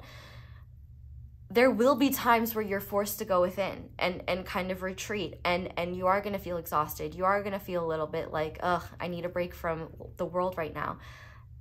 And how you perceive that and the stories you tell yourself about that can very much determine how effective these periods of introversion are for you. Because with this Eight of Swords here, you might almost waste those periods trying to force yourself out of them, and even like prolong the process of needing to be in solitude, needing to isolate yourself. And it just will take you longer to move through whatever energy you're stuck in. You know, the Seven of Wands is really talking about fighting against what is happening and resisting what is happening with the outside world. And the thing is that you're not meant to fight against what's happening with the outside world. You're meant to flow with what's happening in the outside world. And with that flow, be consciously aware of what's going to be best for you as a result. So the only thing that can really take you out of this is if you resist the flow of where the universe is trying to take you, and if you create stories that make you feel stuck, that make you feel trapped, that make you feel small. So, you know, if you do have one of these periods of isolation and, you know, you're judging yourself and being like, you know, I was doing so great last month and now I can't get anything done, and you're beating yourself up, that's just going to create extra unnecessary stress, and it's going to create more mental clutter that makes it much harder to listen to your subconscious and go within, which is the whole goal of these like more isolated periods anyway. On the reverse side, you might also find that there are times where you really want to go within, but for whatever reason you can't. And so then on that side, you might start to resent all of the energy that you're experiencing or all the expansion that you're experiencing. But even then, you can't judge yourself.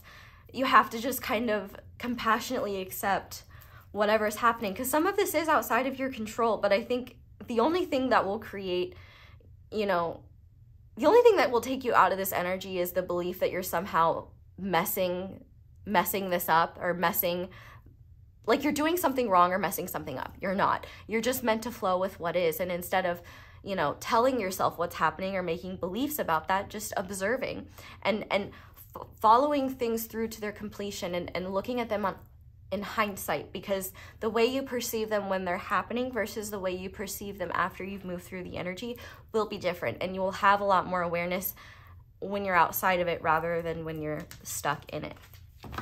So with that being said, I want to see if there's any specific guidance Spirit has for you around manifesting in general. If there's anything that you need to know or that could be beneficial for you. Spirit, what specific guidance do you have for pile 2 when it comes to manifesting? We have the Sun, which I love. This actually came out for pile 1 as well. Well, not the same question, but this card came out, and I'm going to give you the same advice that I gave pile 1, which is that you will manifest most powerfully when you manifest from a place of joy and from a place of lightness and light. So, you know, when you're in a state of, you know, exhaustion, or in a state of, you know, isolation, introversion, you know, that may not be the best time to consciously manifest, but it may be a great time to release, declutter, reflect, so that you can get into the, you know, so you can start setting the intentions when the light does come. I feel like this Sun card is also about fire manifestation.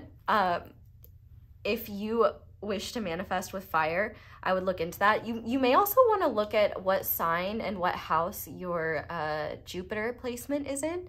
I believe, don't quote me on this, but I do believe the once great astrologer K Moon said that depending on like what element and what element Jupiter is in can like determine, you know, the best kind of manifestation technique. So like, for example, if you have a fire placement Jupiter manifesting with fire, it's like, you could maybe use candles, not to plug myself, but you can use code ACE10 for 10% off on any candles on Angelic Magic 888 site, and they are quite fabulous.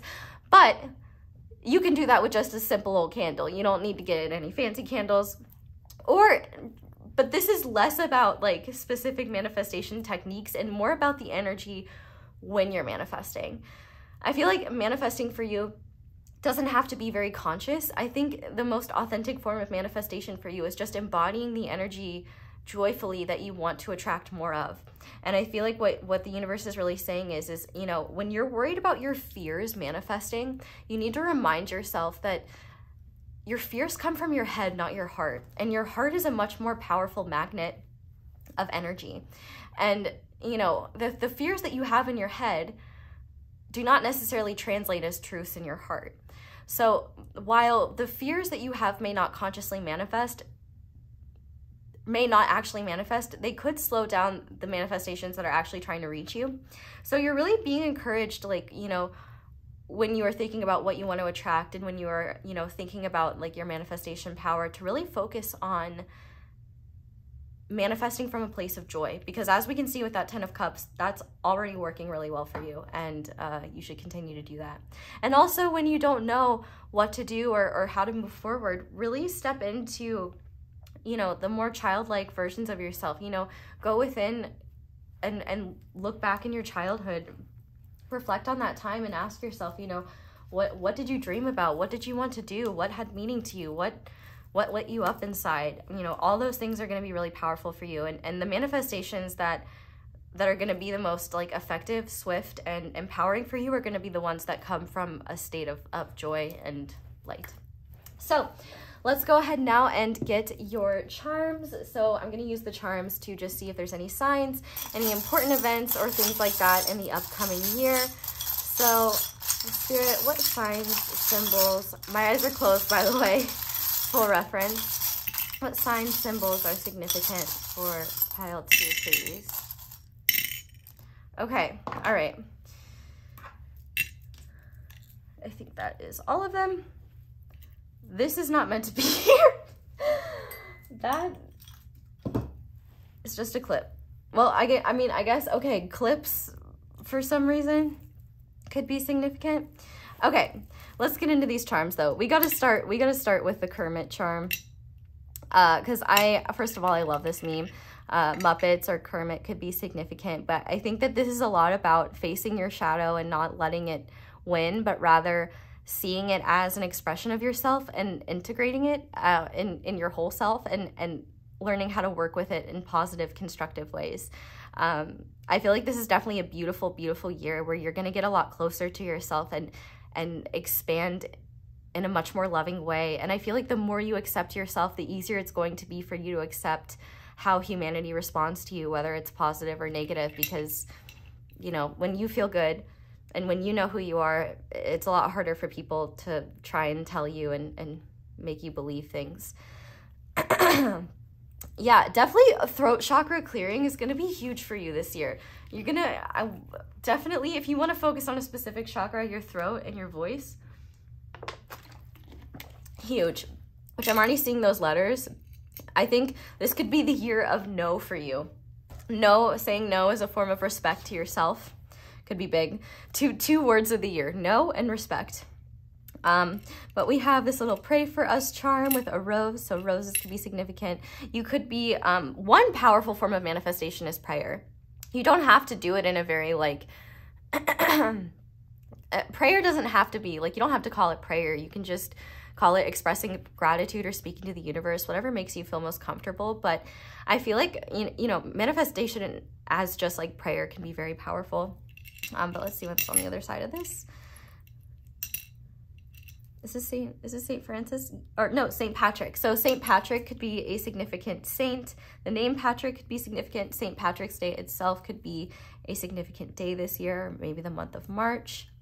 we have the Three of Cups. So that's beautiful. I definitely think that this upcoming year will be full of a lot of joy, and I think you'll have a lot of joyful moments with friends and loved ones.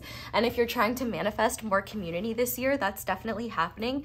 So one thing I do want to say is that if you're going through these shifts and you find people are leaving your life, that is to make room for soul fam, like people that actually want to be in your life and people that actually, you know, add to it. We also have this owl.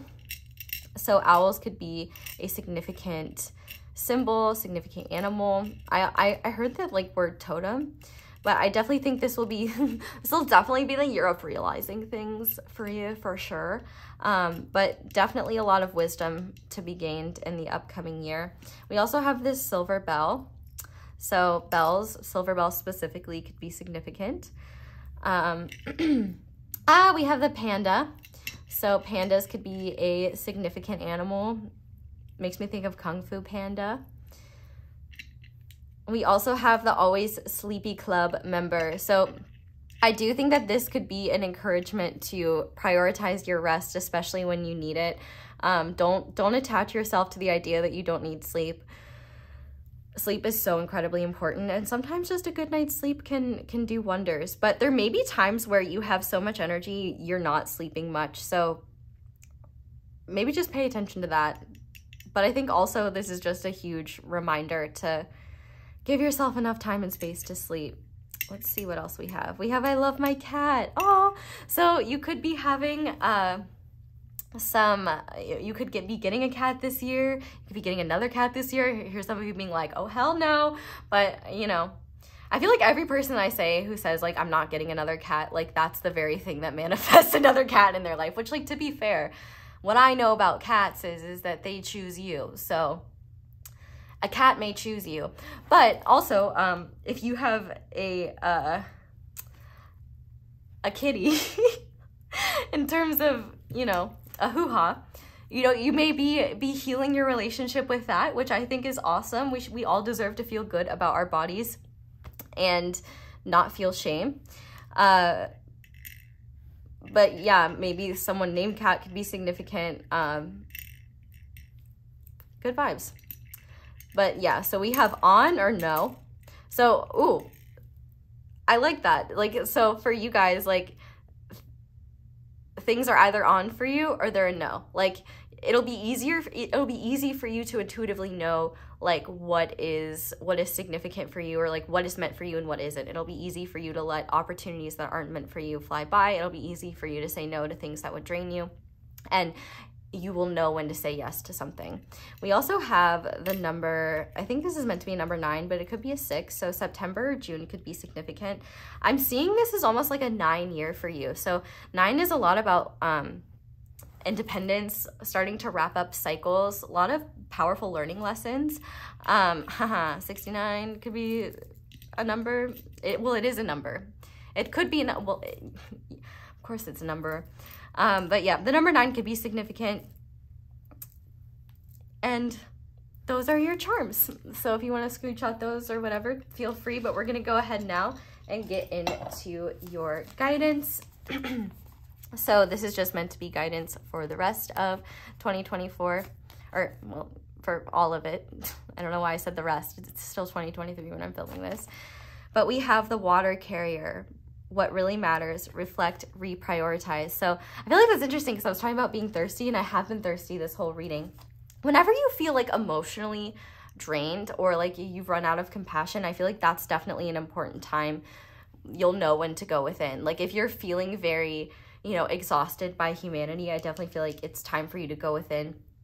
And when you don't feel like, you know, doing very much in the world, or you're not being very productive, take that as a sign that you're not meant to be, and that you're meant to be reflecting and prioritizing on what's important, so that when your energy does come, you don't waste time trying to figure out what to do. You will have already done the reflection needed to make the best choices for yourself. We also have Star Mother.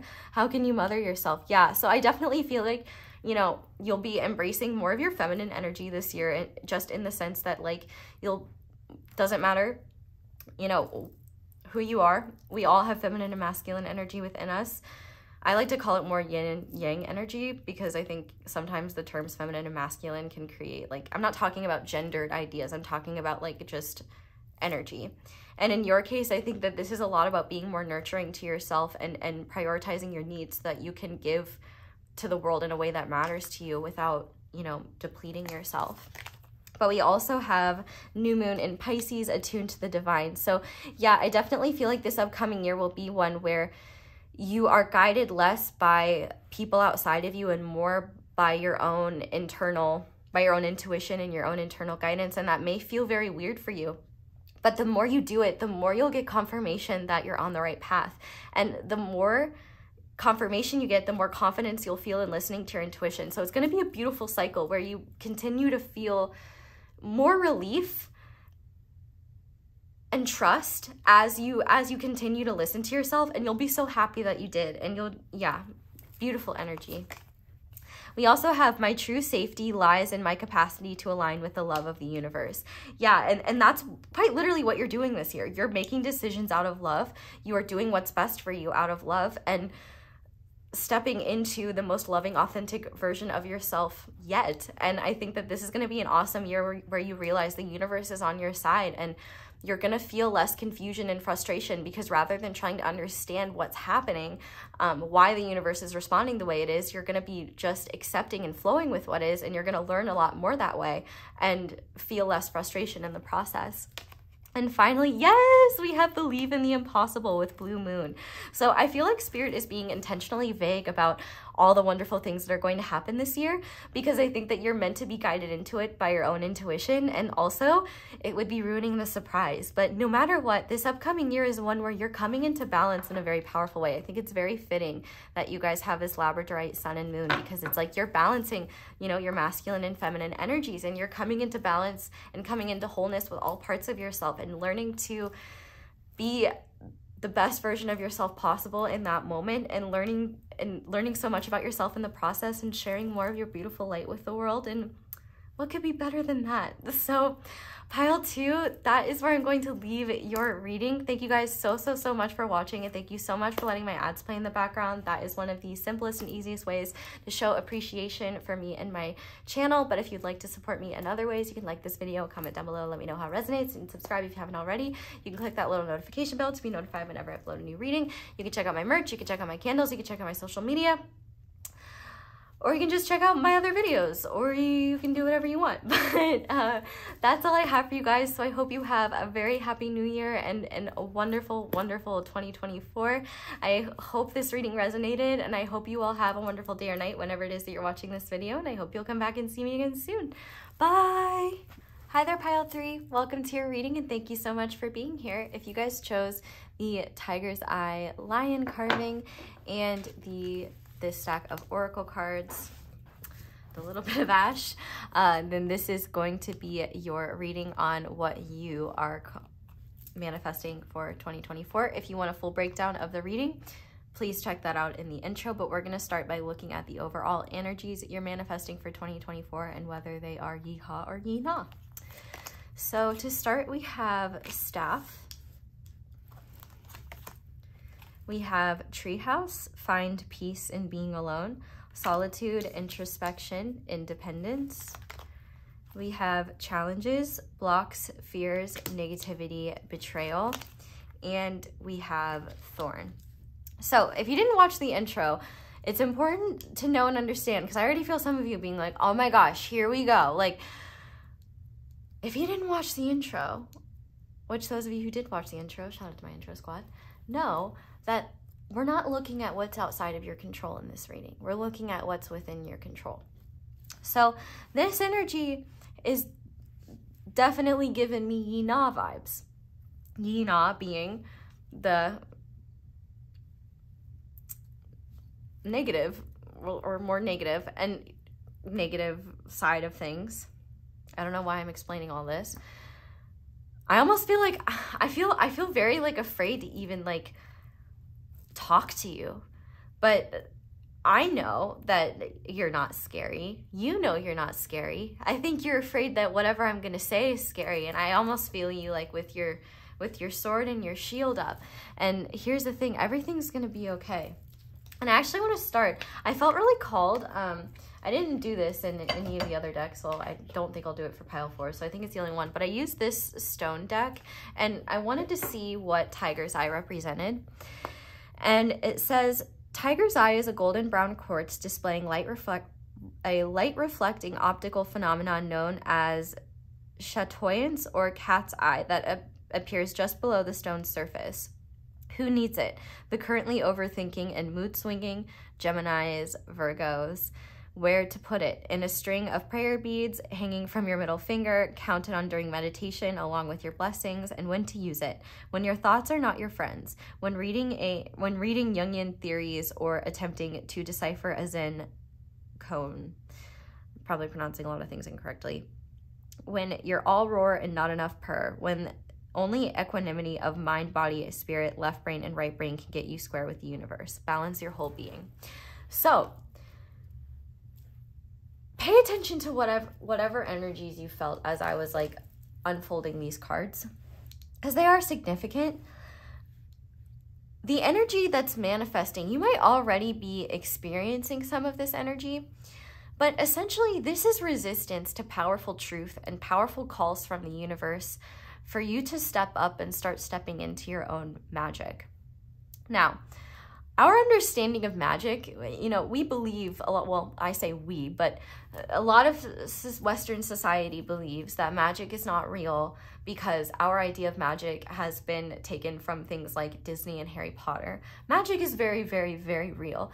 Problem is that it's not normalized and we don't look at it realistically. It's almost like the media misrepresents things. Who would have thought? It's not like they've ever done that before. But in your case, I feel like you've been feeling very powerful urges from the universe that it's time to shed and it's time to grow. And maybe you're in denial or resisting that, but I feel like a big part of the reason why you're resisting this and in denial about it is because I think that you have the assumption that whatever the universe is pushing you to do, it's clearly and obviously a trap, and it is going to lead to nothing greater than more heartache, more pain, more frustration, more bullshit. Like, I'm specifically getting the word more bullshit.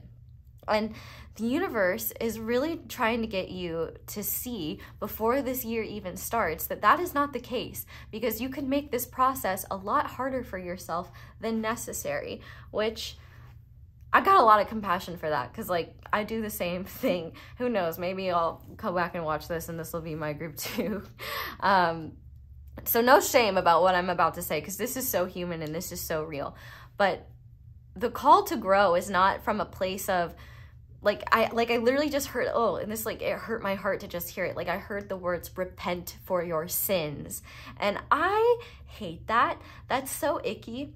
I will say, I love Jesus, but I do not identify as a Christian. No shade if you do. Like, lots of wonderful, awesome Christians out there. But one of my qualms with Christianity as a whole is the fact that it's very fear and control based, and, you know, even created the idea of hell. I don't believe in that. I believe in a compassionately, I believe in an unconditionally loving universe. And I believe that this universe is trying to get you to let go of a mindset centered around punishment, repentance, guilt, shame, damnation. These energies are very heavy, and my goodness, I just want to give you such a big hug, because you've been carrying all this alone for a long time, and I think that's a big reason why it has been so hard for you to move out of such painful energies for so long. Like, I feel like you've been asking the universe, like, when is this going to change? Like, when is my life finally going to grow? Like, I'm hearing, you know, Rapunzel in my head, you know, singing, when will my life begin? And I think that the universe has been trying to get you to see that your life began a long time ago, but you've been keeping life shut out, and life can't really happen to you because you refuse to let it in. Now, here's what's really beautiful about this energy. You've already been getting powerful waves of truth, you know, and the truth can hurt sometimes, you know, the truth about, you know, how we've misinterpreted things, or how we may be selling ourselves short, or how, you know, we've been mistreated in the past. You know, there's lots of truths that are uncomfortable to witness, but also The truth is what sets you free. And here's the thing about truth is, you know, there's a lot of people that like to be like, well, I'm just honest and other people can't take it. And it's like, no, you just like being a dick. I'm not talking about that. I'm talking like the truth can be compassionate, and when truth is truthful, it's rooted in love. And so I think that a lot of what the universe has been is going to be doing in this upcoming year is getting you to step into your truth more authentically, no matter how uncomfortable that makes you. Because I think that a lot of the truths that you have been holding on to are not only stifling to your spirit, but outdated to the person you've become, and do nothing but hinder your growth and keep you from embracing life more.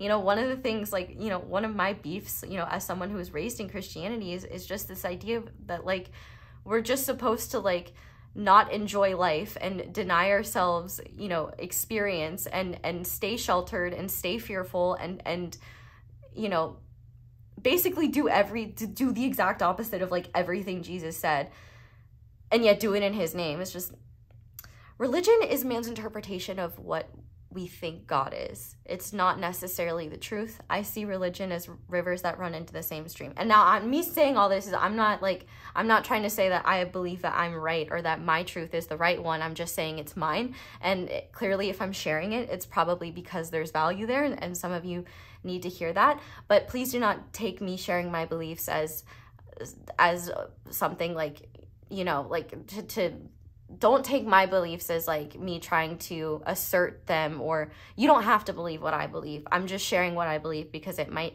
be more beneficial in helping you break out of a lot of cycles of guilt and shame and fear, because the universe is wanting you to stand in your power more and stand in magic more.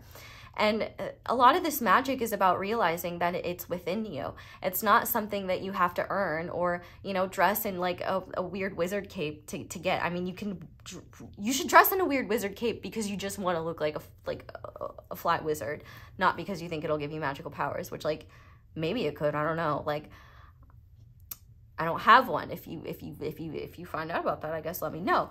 But in this case, it seems like this energy is very yin-na, because the universe is going to be continuing to knock on your door and asking you to step up. And you're going to want to push the world away and shut down, at least right now in this energy. The reason why this is coming up is because the universe does not want this to be your year where this happens, especially if you've already been experiencing this. If you're tired of being alone, and you might be like, I'm not tired of being alone. I like being alone. Okay, Batman. Like, I'm like thinking of Lego Batman right now, and he's like shredding his little guitar like in the middle of his giant like cave, and it's like echoing, and he's just lonely. He's like eating his microwave lobster thermidor, like completely alone. Like, you may believe that you're comfortable and happy being completely isolated, but that's not true. Yeah, these two cards just fell off the top of the deck, the Page of Swords and the Ten of Cups. I think that you have a very, I think that you have held on to very outdated beliefs. Like, you've been holding on to a lot of outdated beliefs about connection and the pain that results in that. It seems like you've been shutting out the world for a really long time as a way to keep yourself safe, but in the process of doing that, you've also, you know, stopped yourself from letting the world in, letting other people in, and being able to flow. Instead, it's almost like you're stubbornly resisting the flow of the universe, like, you know, just a boulder in the way. What I'm also seeing here is that, you know, you're going to be facing a lot of these internal nudges from a place of masculine energy, wanting to fight whatever is coming through you. Now, everybody has feminine and masculine energy, and I'm not talking about like gendered shit. I'm talking about energies, and I would say this more so in like yin and yang energies, and you're addressing this in more yang energy, where you're trying to take dynamic action, you're trying to fight it, and you might be really resistant to the things that the universe is trying to show you. For example, truths about, I think the most powerful and painful truths for you are going to be the ones where you realize that in order to get what you're seeking, you're going to have to go outside of your comfort zone. And in order to do that, you have to be willing and open to the idea that you can face whatever is ahead, and that, you know, you may not know what is up ahead in the unknown. Here's the thing. This year could be really powerful and really positive for you, but it's all about you being willing to let the universe in and let other people in as well. being willing to go within and see what is keeping you resistant to being open to the outside world, and seeing what's keeping you stuck in this state of fear, in this state of, I can't be a part of the world, I just need to hide from it, I just need to be, you need to let go. Well, I guess essentially, if you don't want to be in this energy, you don't need to do anything. I'm not telling you what you have to do, but if you don't want to be in this energy, you need to be willing to be open to the world again, and share more of yourself, because I think there is a part of you that has gotten so comfortable with this isolation and this loneliness. You know, even if you're in a group of people, it seems like it's very rare that you allow people to connect with you deeply. And even if you do, there's a limit to that. And I think that there is a part of you that has created an ego identity around your loneliness, or around being, you know, kind of a lone wolf, which is, I think, kind of ironic, because I don't know, are wolves lone? I don't know much about wolf patterns. All I know is that humans are really good at coming up with dumb beliefs about wolf systems. You know, you're not a Sigma. You're a human being. You don't need to label yourself as such.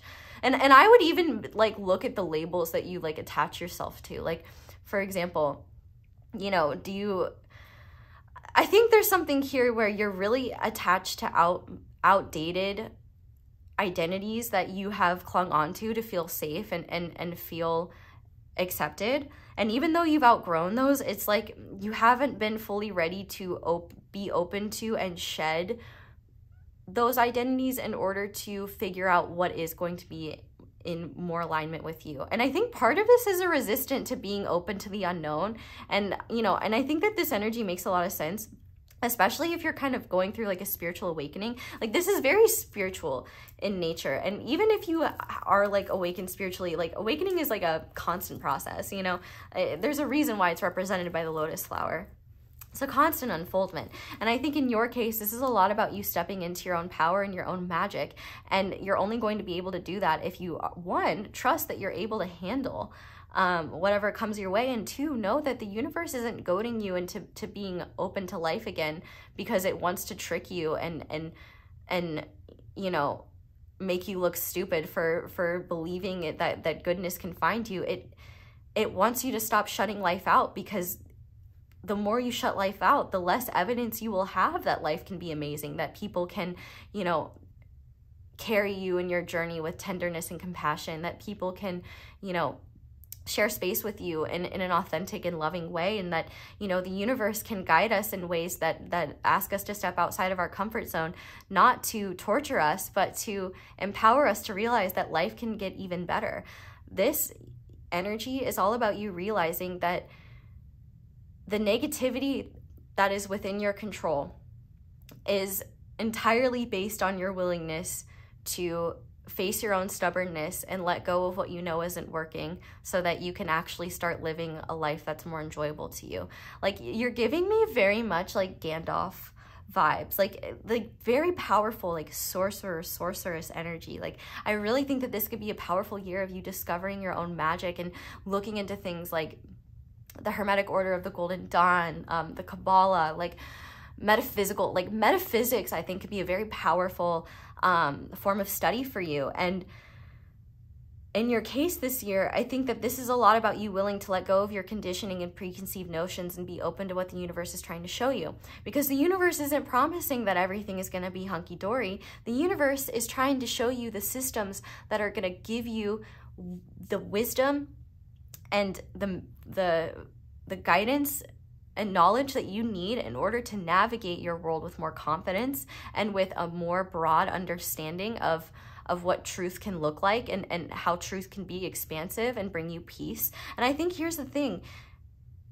If you can only find peace when you're isolated from the world, that is a huge sign that you're not at peace to begin with. Humans are social creatures. So if you are completely cutting yourself off from the world, you're also cutting yourself off from life in a lot of ways. And I'll give you a personal example of this. I find that, you know, when I'm really resistant to like filming one of these, it's because I'm resistant to the connection it involves. Like, because it literally requires you to sit there and you know, be open to whatever comes through it, and you don't know, and you have to be vulnerable, and you have to hold space. And, you know, those are things that, one, they can be hard when you've been removed from that for a long time, and they can also be hard when You haven't fully healed from, you know, the pain of your past, or, you know, people that took advantage of your vulnerability. But the universe is going to be giving you the tools this year to start facing that. And I think they already have been. It's just you've been resistant to picking them up. It's really making me think of like Lord of the Rings, in the sense of, you know, Frodo, even though Frodo knew about the journey he was meant to go on, he didn't go on it immediately after Gandalf told him what was up. Like, he spent quite a while in the Shire before he left to go on that journey. At least I believe so. I haven't read the book in a while, but I really do feel like this is a lot about you realizing that a lot of the resistance that you feel like is from the universe is actually just from yourself, because you're unwilling to shift what you know isn't working in terms of how you respond to life. And the universe is going to continue to poke and prod you, and you might be feeling like you're being attacked, but you're not being poked and prodded into something that is like cruel and painful. You're being poked and prodded into freedom. It's like the universe is quite literally trying to lure you out of your own cage so that you can start to actually be free and fly and explore this world with more joy and more wonder, and understand your power in it, and realize like you're not meant to be outside of the world and just a part of it, but you're meant to be integrated with it and engaging with it. And if you've been lonely, if you've been wanting more connection in life, more excitement, more joy, more abundance, if you've been focused on money, especially if you want more abundance, which, let's be clear, abundance isn't just money. Abundance is so many things. The universe is getting you to look at your lack mentality and your fear so that you can start seeing how expansive your light is, your life is, and the network that you can have is far more expansive than you think. So that was a rant and a half. So let's go ahead and start getting into your tarot and see how we can shift out of this Yi-Na energy into Yi-Ha. Because here's what's really positive about this. The universe is giving you powerful shifts and powerful opportunities for you to see that it's not only safe for you to step out of your comfort zone, but it's long overdue. I also think you're going to realize like how you've been keeping life out and been under this like, and been stuck under this belief that like life was somehow, you know, life was somehow keeping things from you. It really reminds me of like, you know, I spent a really long time believing in nothing. I really experienced the full pendulum of like Christian upbringing, believing in nothing, being so jaded, and experiencing the exact opposite, believing in nothing for a really, really, really long time, until, you know, coming back to my own spiritual center and realizing that I don't have to have like a certain set of dogmatic beliefs. I can have my own spiritual truth, and that brings me peace, and it can just exist. And one of the first two powerful things that helped me embrace that spiritual truth was, one, that the universe did not turn its back on me. I turned my back on the universe. And that, you know, as soon as I turned back around to the universe, it welcomed me with open arms. It didn't shame me. It didn't blame me. It didn't say, "Hey, so I can't believe that you would turn your back on me. Like, you're such a bitch. And like, you know what? I think I'm just not going to serve you anymore because like, screw you." Like, yeah, like that, the petty, scary Christian God they talk about in the Bible. Yeah, I don't know him. Not for me. I'm really shitting on Christianity in this. See, here's the thing. Like I said, I love Jesus. I just don't love what humans have done with his teachings. I think that not all of it. See, here's the thing. Like, there's a lot of beauty in Christianity, and there's a lot of great, wonderful people who are Christian and who are, you know, leading in a light and loving way. But there are a lot of people in all religions that use them as, and not even in religions that are spiritual in general, that use spirituality as a way to control others, to, you know, think of cult leaders, mega churches, you know, shit like that. People use spirituality in really damaging ways, and as a result, it cuts people off from their own spiritual side, and it's really freaking sad. And so I think that this year is going to be a powerful opportunity for you to heal your spiritual side, and realize that that's meant to work in tandem with all other parts of you. It doesn't invalidate you know, the person that you've grown to become. It just expands who you can be and gives you more freedom to grow. The only thing that's going to hold you back this year is you, and the universe is going to continue to make it more and more painful and uncomfortable to stay in your comfort zone and to stay trapped. And you'll be so grateful once you start to step out of it, because you'll realize like all the light that's been waiting for you all along. So I want to start by looking at, I think I'm going to change the questions a little bit, and I want to start by looking at what is the energy. Well, I guess let's see what is keeping you stuck in this Yi-Na energy. So Spirit, what's keeping pile 3 stuck in their Yi-Na energy? Yeah, we have the Page of Pentacles. And what is the truth behind the energy that they're experiencing in terms of this prodding to grow? What is the truth behind the nudges that they're getting from the universe? What is this energy actually trying to show them? 7 of Swords. Yeah, okay.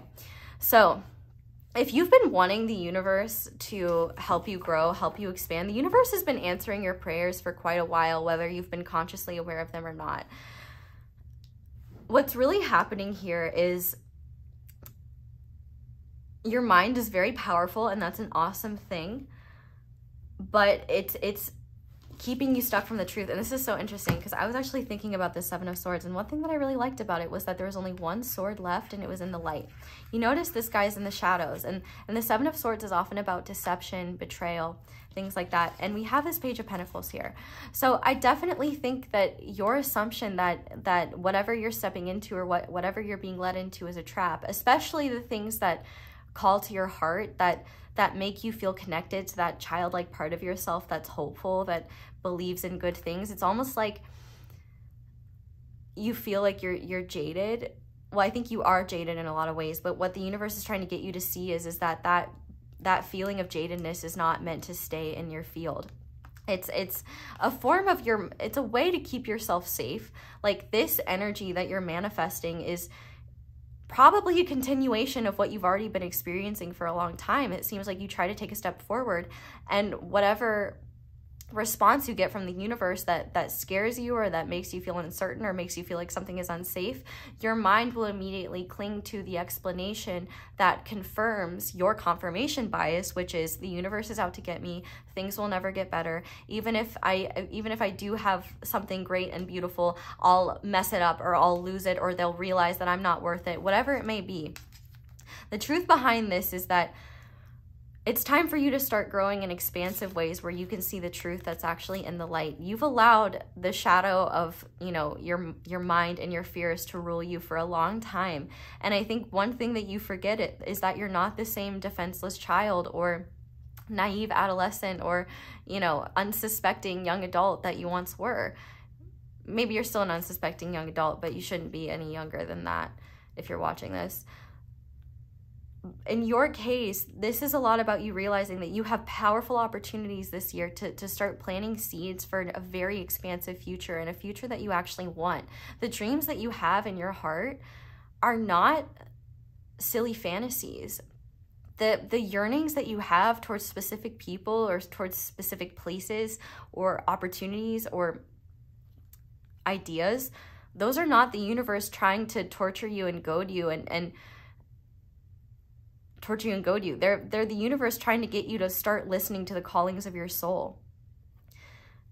What you're manifesting is a continuation of the lessons that you need to learn in order to realize that your mind doesn't have all the answers, and in fact it's keeping you from getting the answers that you're looking for. This energy is getting you to step outside of your head so that you can get into your heart and use your head for what it's actually meant for, serving your heart. You know, the heart will ask the mind things that the mind cannot comprehend, but it's not the mind's job to fully understand. It's the mind's job to surrender and trust and do what it can to keep you in the best position possible. So like, for example, if the heart is calling you to move to a different country, you know, if you just went off your heart, you might make an impulsive decision and make a mistake. But using both your head and your heart, you can say, okay, well, let's plan to go take a trip.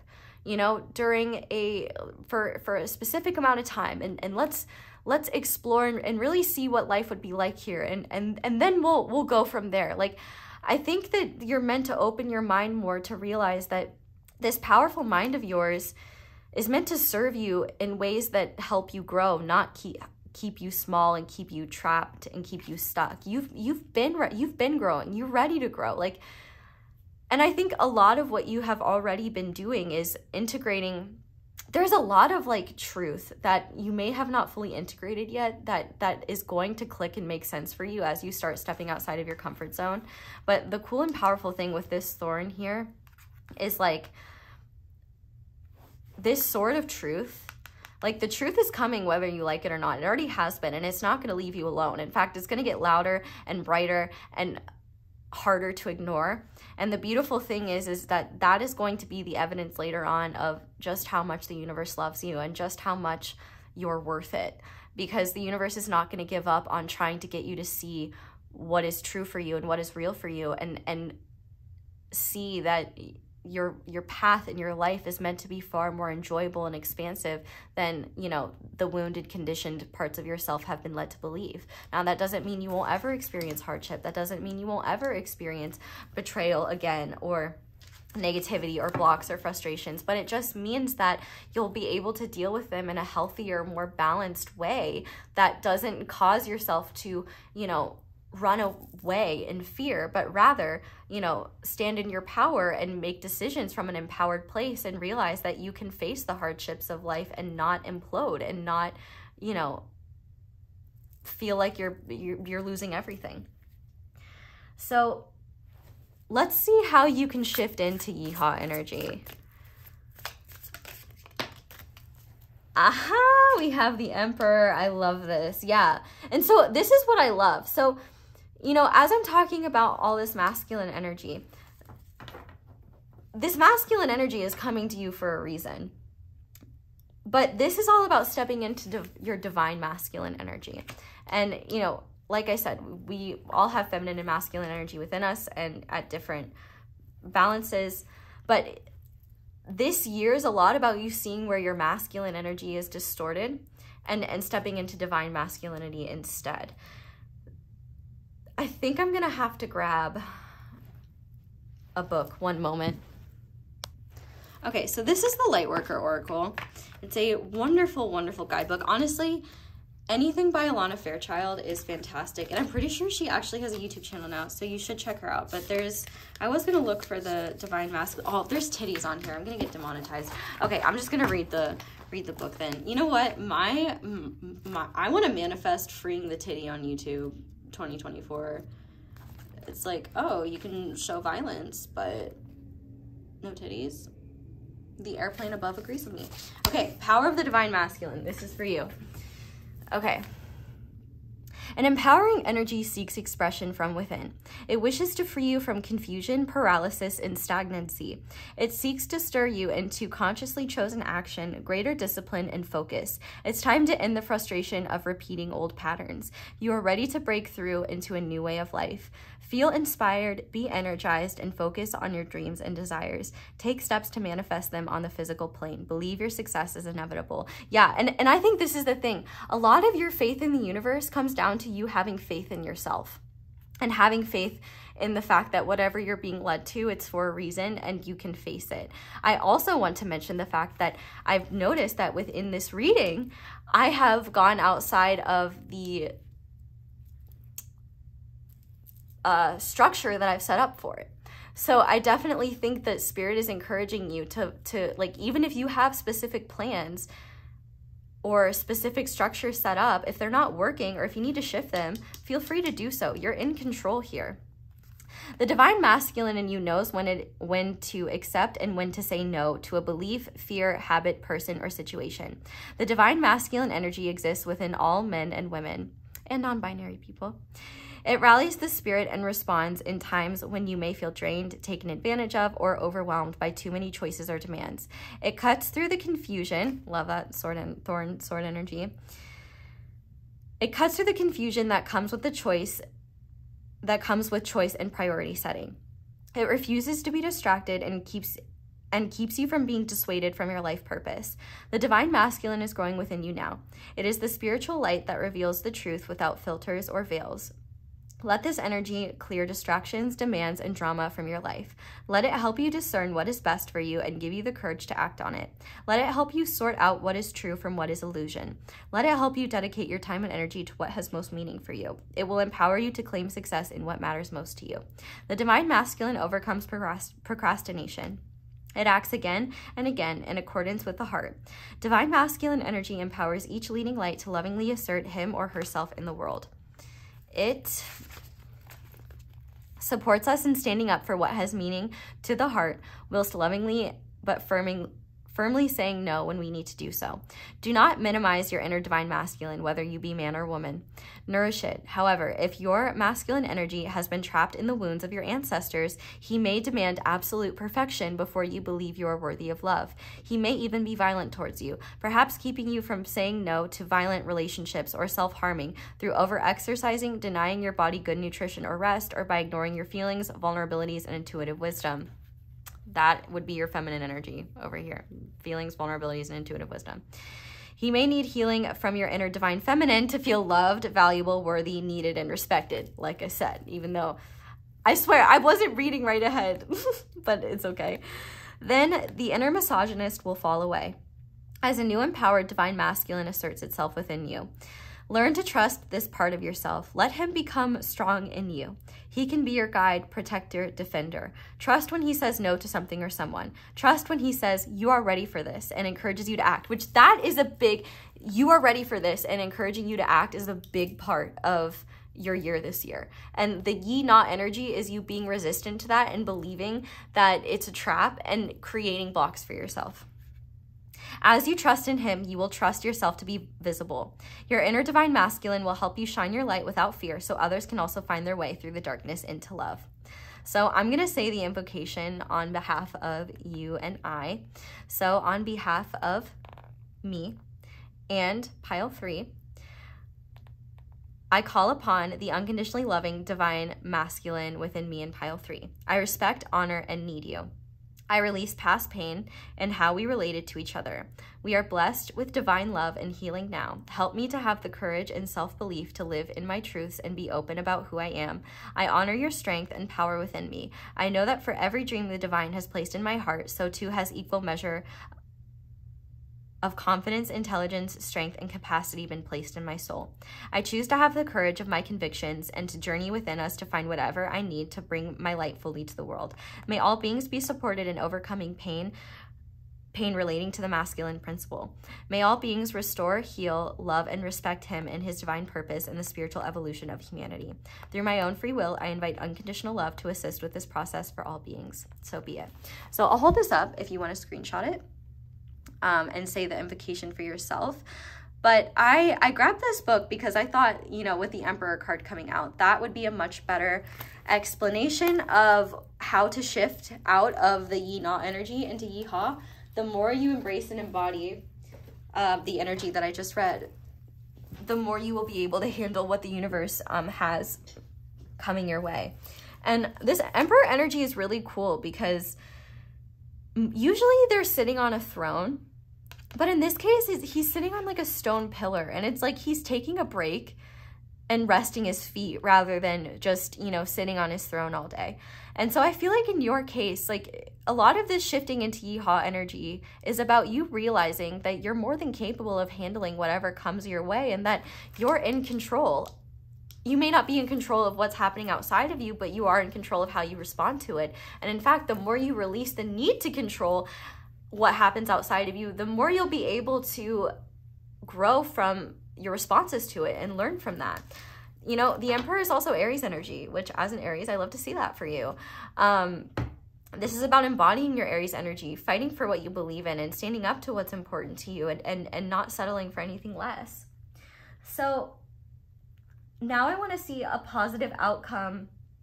So something positive that will happen to you as a result of you shifting into this Emperor Divine Masculine energy. So what's a positive manifestation / positive outcome of shifting into this Divine Masculine Yeehaw energy, please, Spirit? Yes, we have the Magician. Oh my God. Okay. Which I love because the Magician, so these are, the Magician and the Emperor are, in terms of the major arcana, representative of the two masculine paradigms, the earthly one and the spiritual one. So, little tarot lesson. The Emperor is to the Empress what the Magician is to the High Priestess. And so the Magician and the Emperor, so the Magician is the spiritual masculine and the Emperor is the earthly masculine, whereas the High Priestess is the spiritual feminine and the Empress is the earthly feminine. So in your case, through you empowering yourself, embodying this divine masculine energy more, you're opening yourself up also to your own spiritual wisdom. I literally, like, quite literally what I was talking about, this is meant to be a very magical year for you, where you start connecting to your magic and you start exploring deeper laws of the universe. Like, I really think you're going to be feeling very called to communicate to people like deeper truths than you've been comfortable with in the past. I feel like you're going to feel more powerful. The Magician is literally manifestation energy, period. It's as above, so below. It's about, you know, taking this divine energy and using all of the elements around you to ground them and create things out of nothing. You can create everything. The Magician is also about communication, which, you know, we did see the Magician's ruled by Mercury. Mercury. I don't know why I say it like that. Mercury. Mercury. Sounds like an evil villain. Mercury. Who's that guy? In Austin Powers, the villain. The one with the mini-me. I can't believe I can't remember his name. I don't know, there's something wrong with the naming part of my brain. But anyway, with the Magician being here, I feel like you're gonna realize that you're far more connected to your spiritual wisdom than you thought. Like, I think that you're gonna be a lot more connected to your higher self, and I also think you're gonna be feeling a lot more empowered to create the change you want to see in the world. And I love that we have 1s and 4s. I think that this is gonna be a very powerful year for you, where you're not only, you know, taking the lead in your own life and creating, you know, powerful new beginnings and manifesting new opportunities and experiences, but you're also setting the foundations to grow and expand even more. I feel like you've reached a sort of plateau and comfort zone, or you're entering that point, and so the universe is going to start poking you and prodding you to see much deeper truths, and you're going to continue to have to keep growing and keep evolving. But this is powerful, beautiful energy, and you know what's going to come from it is life is not going to be as much of a struggle anymore. You're going to be alchemizing whatever the world brings you and turning it into something that works for you. You're going to be a lot more connected to not only the earthly realm, but the spiritual realms as well, and understanding your role as a divine bridge and as, you know, a master creator, a master manifester, a master banner. Spirit, come on. Okay, I can't blame that on Spirit. That was my bad joke. But what will come from you letting go of this Yi-Na energy is the ability to actually step into your power in the way that you know that you can. It's about you actually stepping into your Gandalf energy, and which I love. Like, we've got Gandalf vibes here, right? And standing in your power and no longer fearing what the universe has to bring your way, because everything serves. Such beautiful energy. This is gonna be a really powerful year for you, and I feel like your life is just starting this year, and like a really, not that your life hasn't already started, but like life as the most.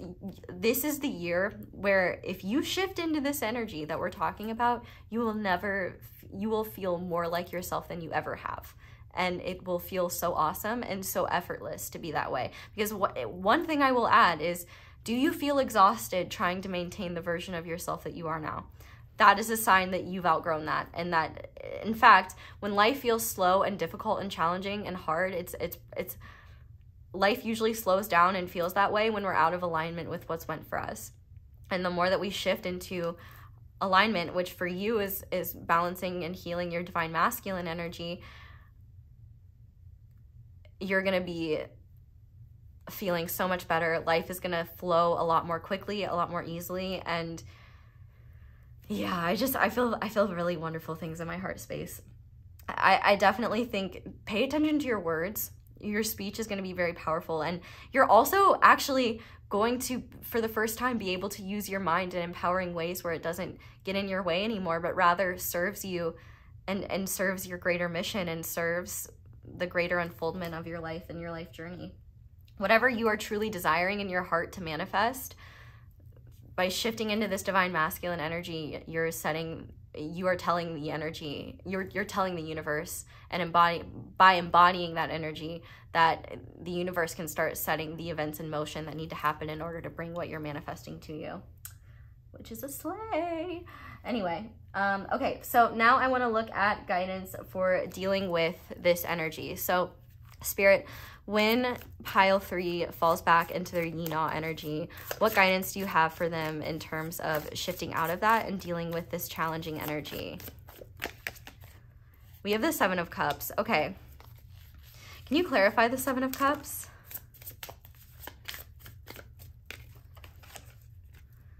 We have the Lovers, but there's naked people on the Lovers, and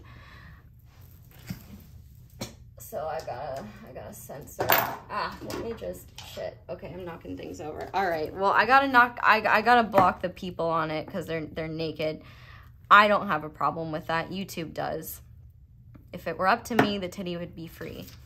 But this is all about you letting go of the fear mentality and leaning into a loving mentality. With the Lovers being here, you may want to look into doing healing, which, as I say that, we got 3 of the Swords on the back of the deck. Like, yeah, a lot of your fears are just fears of experiencing like a lot of pain and heartbreak again. But if I'm being honest, like any heartbreak that you face in the future, like it will never be the way it was when you first went through it. It will never be as bad as it's been.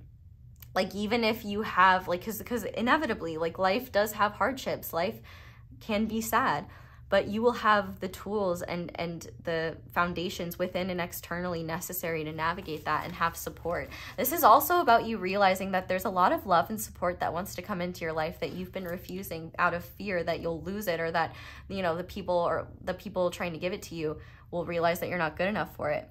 And so how to shift out of this energy is to, 1, pay attention to your thoughts and pay attention to how you deal with your negativity. Because with the 7 of Cups, I think that you could catastrophize things when it would be such a much more powerful use of your time to think about the positive possibilities. It's like, instead of saying what if, start telling yourself even if. You know, what if the worst happens? Don't say that. Instead, and then, you know, go into all these tangents of, oh, this could happen or that could happen. Say, even if XYZ happens, I can do ABC to handle that, or I will trust my intuition, or whatever you need to do. There's also, like, something that I do sometimes. It's like, I guess it's called, like, I don't know if it's called, like, threat modeling. I don't know. I'm calling it that, but that's not the official term. But it's not called threat modeling at all. In fact, I think that the verbiage of what I'm using is actually something meant to reference something completely different. But what I'm trying to describe that I don't have an accurate name for is, whenever I start ruminating over something that I'm afraid of happening, I come up with a game plan of what I would do if I were in that situation. So, like, for example, you know, if I were driving and ran out of gas on the side of the road, like, what would I do in that situation? Like, get my AAA card, make sure I have my phone, you know, do I have blankets, like, just going through a game plan so that you're prepared. And so you know that even if you do face, you know, the shitty things that happen in life, sometimes you've got a foundation, you've got a safety net, you're in control and you can handle it. But this is a lot more about you seeing the bright sides of life, and not in a way that's delusional, but in a, what if, instead of worrying what if the worst happens, what if something even better than you can imagine happens? What if there's something even, what if what you're desiring is even better in reality than it is in your head?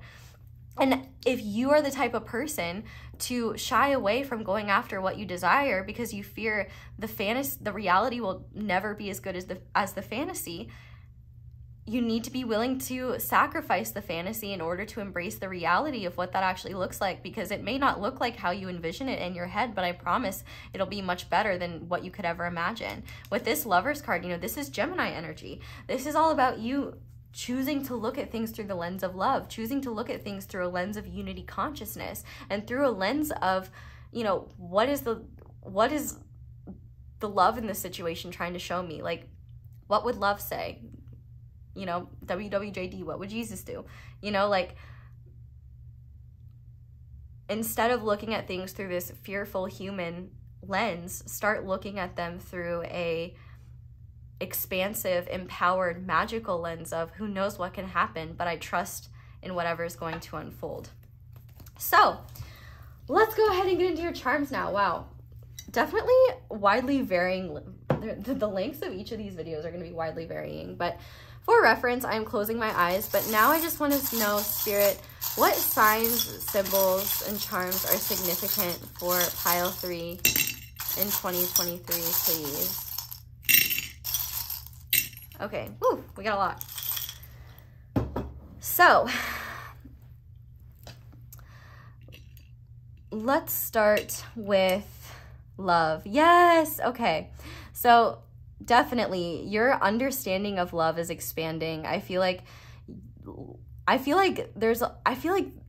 the most painful part of this year is going to be the grief that comes from realizing that love has been trying to reach you for a long time, and that the universe has been trying to reach you for a long time. And it's not that you've been denied it, it's that you've been pushing it away and been unable to allow, like, whether consciously or not, you haven't been letting yourself receive that or take the action or the risk necessary to be open to it. But love always wins. And, you know, when you are guided from your heart and guided by love, like, love can move mountains. And there's actually a lot here about love. So let's, and not just, and so if you're trying to romanifest, if you're trying to manifest romantic love, gosh, these things are moving through me so fast, my mouth can't even keep up with it. What that mouth do? Apparently not say anything correctly. When you shift into a loving abundance mindset, you're going to be shocked at how much comes towards you in such a short amount of time. But we also have the seahorse. So seahorses could be a significant animal.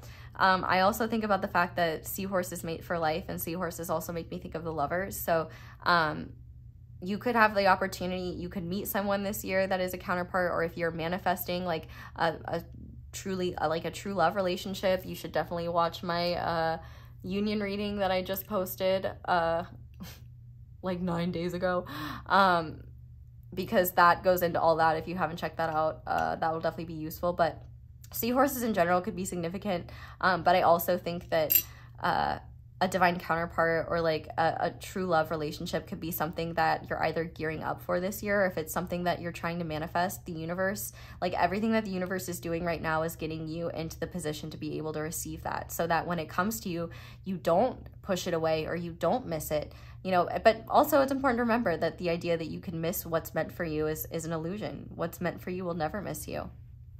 We have the message in a bottle. So you could be receiving important communication, or communication in general could be very important. I do feel like, though, Spirit will be giving you, pay attention to just random messages that feel very significant to you out in the world. Like if a stranger says something that really resonates, or there's something on a billboard that, like, you know, feels significant, pay attention to that. The universe is giving you signs. And I think that you're really being asked to contemplate the concept of confirmation bias, and ask yourself, you know, how your confirmation bias causes you to always see and assume the worst, and stops you from looking at things more realistically and being open to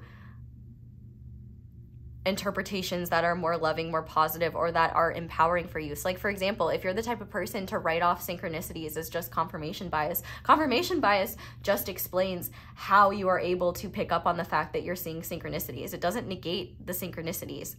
Signs are only signs if you take them as such, and oftentimes signs don't have to mean something specifically. They can just be like a way for the universe to communicate with us through the material world and say, hey, you're on the right path. Keep going. You know what I mean?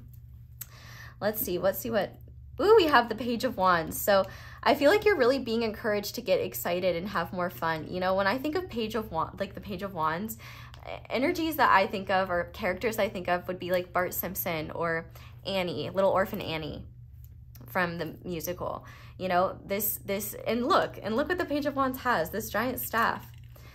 I feel like you're meant to kind of embrace your inner child through exploration and excitement. And I also feel like the universe is trying to get you to understand that growing up doesn't have to be painful. In fact, growing up can be very, very fun. And you don't have to lose those childlike and those youthful parts of yourself as you grow.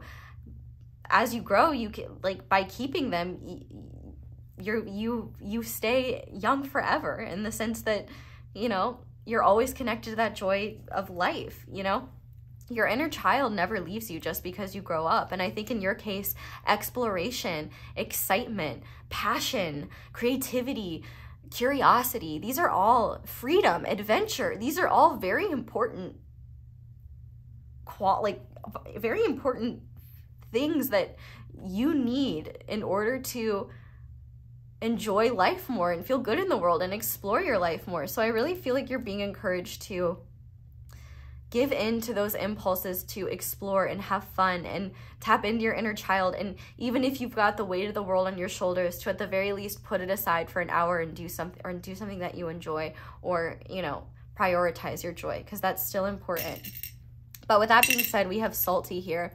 So I guess, you know, one message may be watch your sodium intake, but I also think you're being encouraged to recognize where you may create frustration for yourself by being unwilling to follow the nudges that the universe is trying to give you. I think you're really being encouraged to, you know, ask yourself, is it the universe you're really mad at, or are you mad at yourself for not listening to your inner nudges?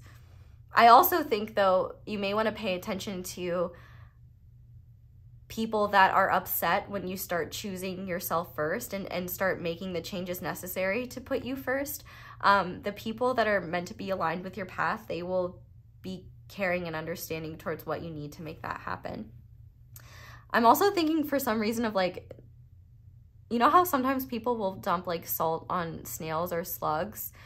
I feel like you may feel like you're the snail or slug, and that the universe is just dumping salt on you. And I think what the universe is trying to get you to realize is that that's not the case. But your belief that that is the case is continuing to confirm that bias for you. The universe is compassionate enough to reflect back at us whatever we believe. So the more loving and empowering your belief systems are, the more you will see that reflected back in the universe. We also have this ring. So I guess the Lord of the Rings could be significant. But I think there could be a lot of things coming full circle this year. And I also think that this ring is a powerful sign of, one, how your relationship to power is changing. And, you know, obviously, you know, the Lord of the Rings is all about power, and I think, and love and camaraderie, and a lot of beautiful stuff in there. What isn't it about? Anyway, I feel like this ring is all about you committing to your own path, and in a way where you're, instead of shying away from what the universe is trying to show you, instead you're going to follow the path instead of shying away from it, hiding from it. You know, I feel like more than anything, this ring is about committing to what's important to you. It could also be about committing to, you know, a relationship, or being open to commitment, or ascending to a higher level of commitment in a relationship. It could be a wide range of many things, but this ring is definitely showing me that there's solid commitments that you're making in this upcoming year that are going to be long lasting. And, you know, this is a gold ring. So, you know, it's gold. It's not going to tarnish. Whatever you're committing to that is aligned with your heart this year, that's aligned, that whatever you commit to from a place of love, like, that is going to be sticking this year.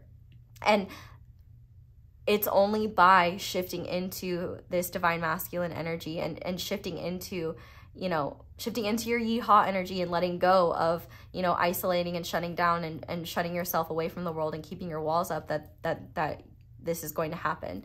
You know, the only way it's going to happen is if you start opening yourself up and start taking those risks. We also have it is what it is. So I think you're being encouraged to release and accept the past, and also not take things too harshly. If, you know, people aren't able to receive and understand the version of yourself that you're becoming. But we also have Pisces, so Pisces season could be significant. You know, Pisces is the last sign of the zodiac and it's intuitive, so I definitely think that your spiritual gifts are growing, and I also think you're just expanding spiritually this year, and I think you're also going to be exploring like the depths that maybe you've been avoiding for a little while, and it's going to be very freeing and empowering.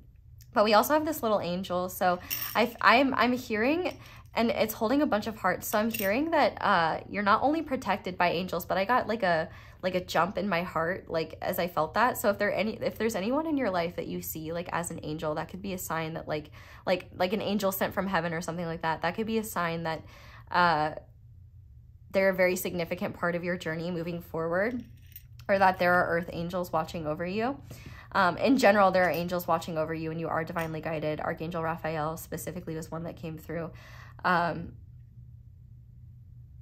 But yeah, I also think that there are people incarnated that are like special to your journey. And if like they seem like a blessing to your life, you may want to be more open to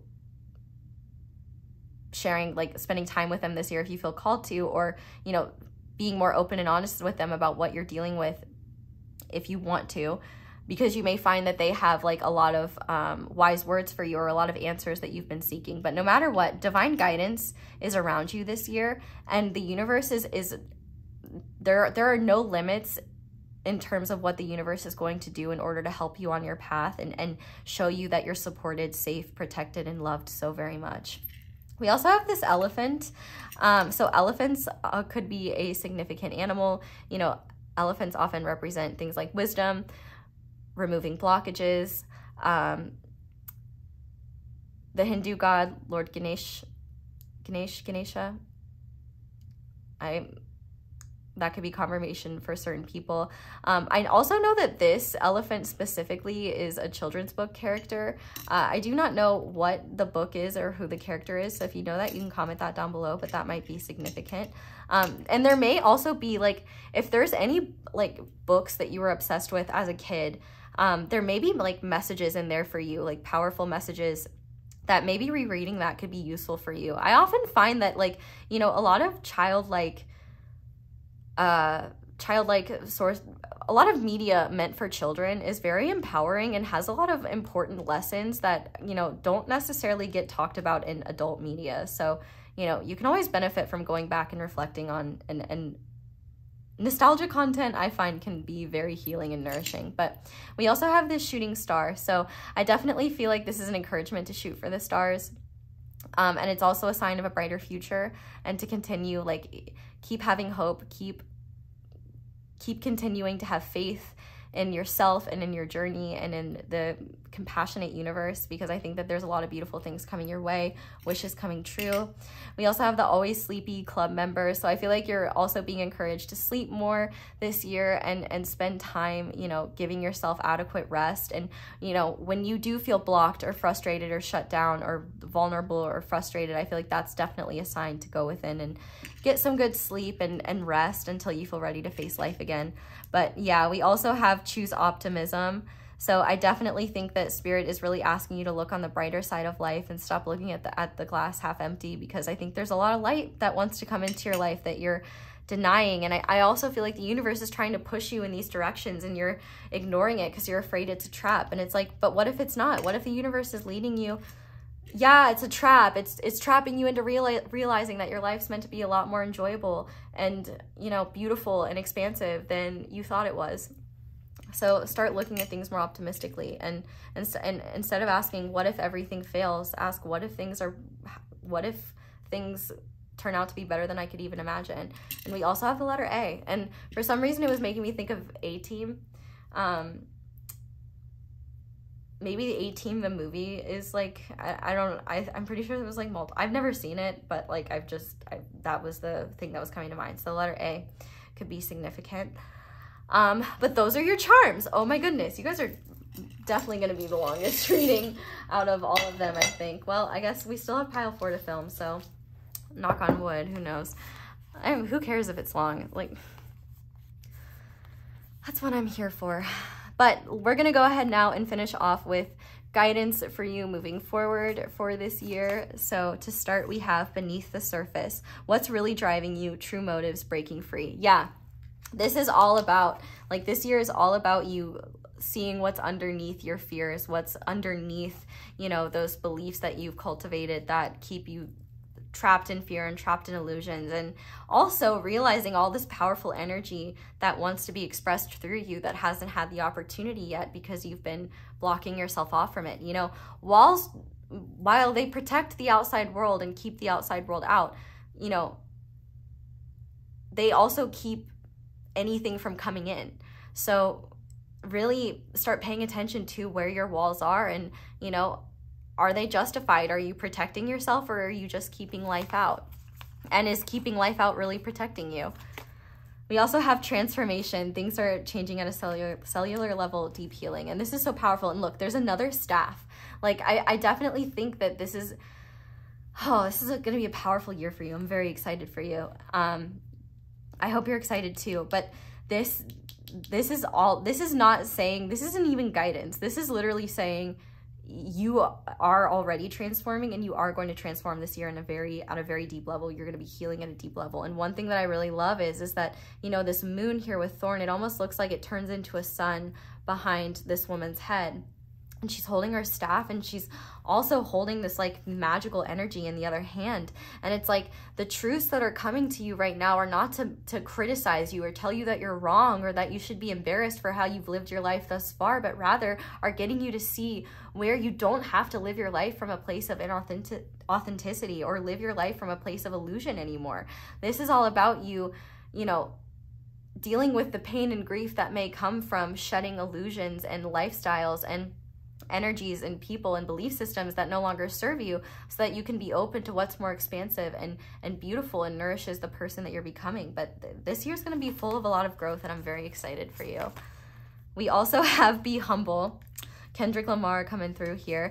I definitely think that you are being encouraged to let go of what you think you know. And I think one thing that's going to happen is the more that you start opening up to the wisdom of the universe, the more you realize how wrong you were, and realize too that it's okay to be wrong, and that you don't have to beat yourself up for that, and that in fact being wrong and making mistakes can be a very empowering way of learning and growing and becoming a better person. We also have appreciation dissolves all blocks to the presence of my super attractor power. So I definitely think when you're feeling stuck, finding appreciation for, you know, how far you've come, or just anything you're grateful for in the moment, and appreciation for what, you know, what this frustration might be trying to show you, I think could be very empowering for you. But finally, oh, I love this. We have luck is on your side, new moon in Sagittarius. So I definitely think in terms of manifesting, in terms of growing, in terms of going outside of your comfort zone, luck is not only on your side, but it's kind of inevitable that you're going to become a bad bitch. And bad bitch is gender neutral. It is a term of endearment for all human beings. And in your case, I definitely think that, you know, it is inevitable that you start standing in your power and uncovering your own magic and realizing your value and just the wonderful gift you are to the world. But I think what's really cool is that, you know, it's not a matter of if, it's a matter of when. And the sooner you start surrendering what's keeping you stuck in this if energy and this belief that you can't change, the sooner you can start stepping into your true power and grow into the person you're meant to be, especially this year. So pile 3, wow, thank you for sticking with me through all of that. I greatly appreciate it. What a powerful reading. Definitely let me know if that resonated. Thank you guys so much for letting my ads play in the background while you do something else, because that is one of the simplest and easiest ways to show appreciation for me and support my channel. So thank you to everyone who does that. If you'd like to support me in other ways, you can like this video. Thank you to everyone who does that. You can comment down below, let me know how it resonates, and subscribe if you haven't already, and be sure to click that little notification bell to be notified whenever I upload a new reading. You can also check out my merch, my candles. Be sure to use code ASO10 for 10% off. You can check out my other videos as well as my social media. But that is all I have for you guys, so thank you so much for watching and for letting me read for you.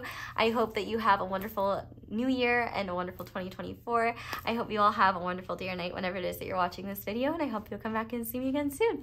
Bye! Hi there, Pile 4. Welcome to your reading, and thank you so much for being here. If you guys chose this Amethyst cluster and this stack of Oracle cards, this is going to be your reading on what you are manifesting for 2024. So if you want a full breakdown of the reading, there is one in the intro, but we're going to go ahead and start by looking at the overall energies that you are manifesting and whether they are yeehaw or yee-naw.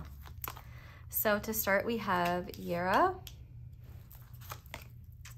We have forgiveness, redemption, rebirth, regeneration. We have wings. And we have mushroom dimension. Everything is connected. Connection, magic, openness. Okay, this explains a lot. This is 100% yeehaw energy, and I'm so excited to get into this, but I have to start by talking about a song that was playing as I was getting ready to prepare for your reading, and it kept playing in my head to the point where I had to just listen to it. I pinky promise this will be the only time I ever bring up Macklemore on this channel, but there is one Macklemore song that I was hearing in my head. It's by Macklemore and Ryan Lewis, and it's called Wings, and the S is represented by a $. If I remember, I will link it in the description.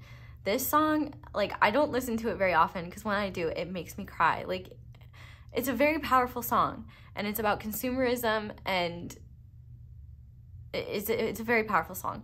And like the kids, when they sing the chorus, like, oh my God, it just hits me in my feels, and it's very powerful.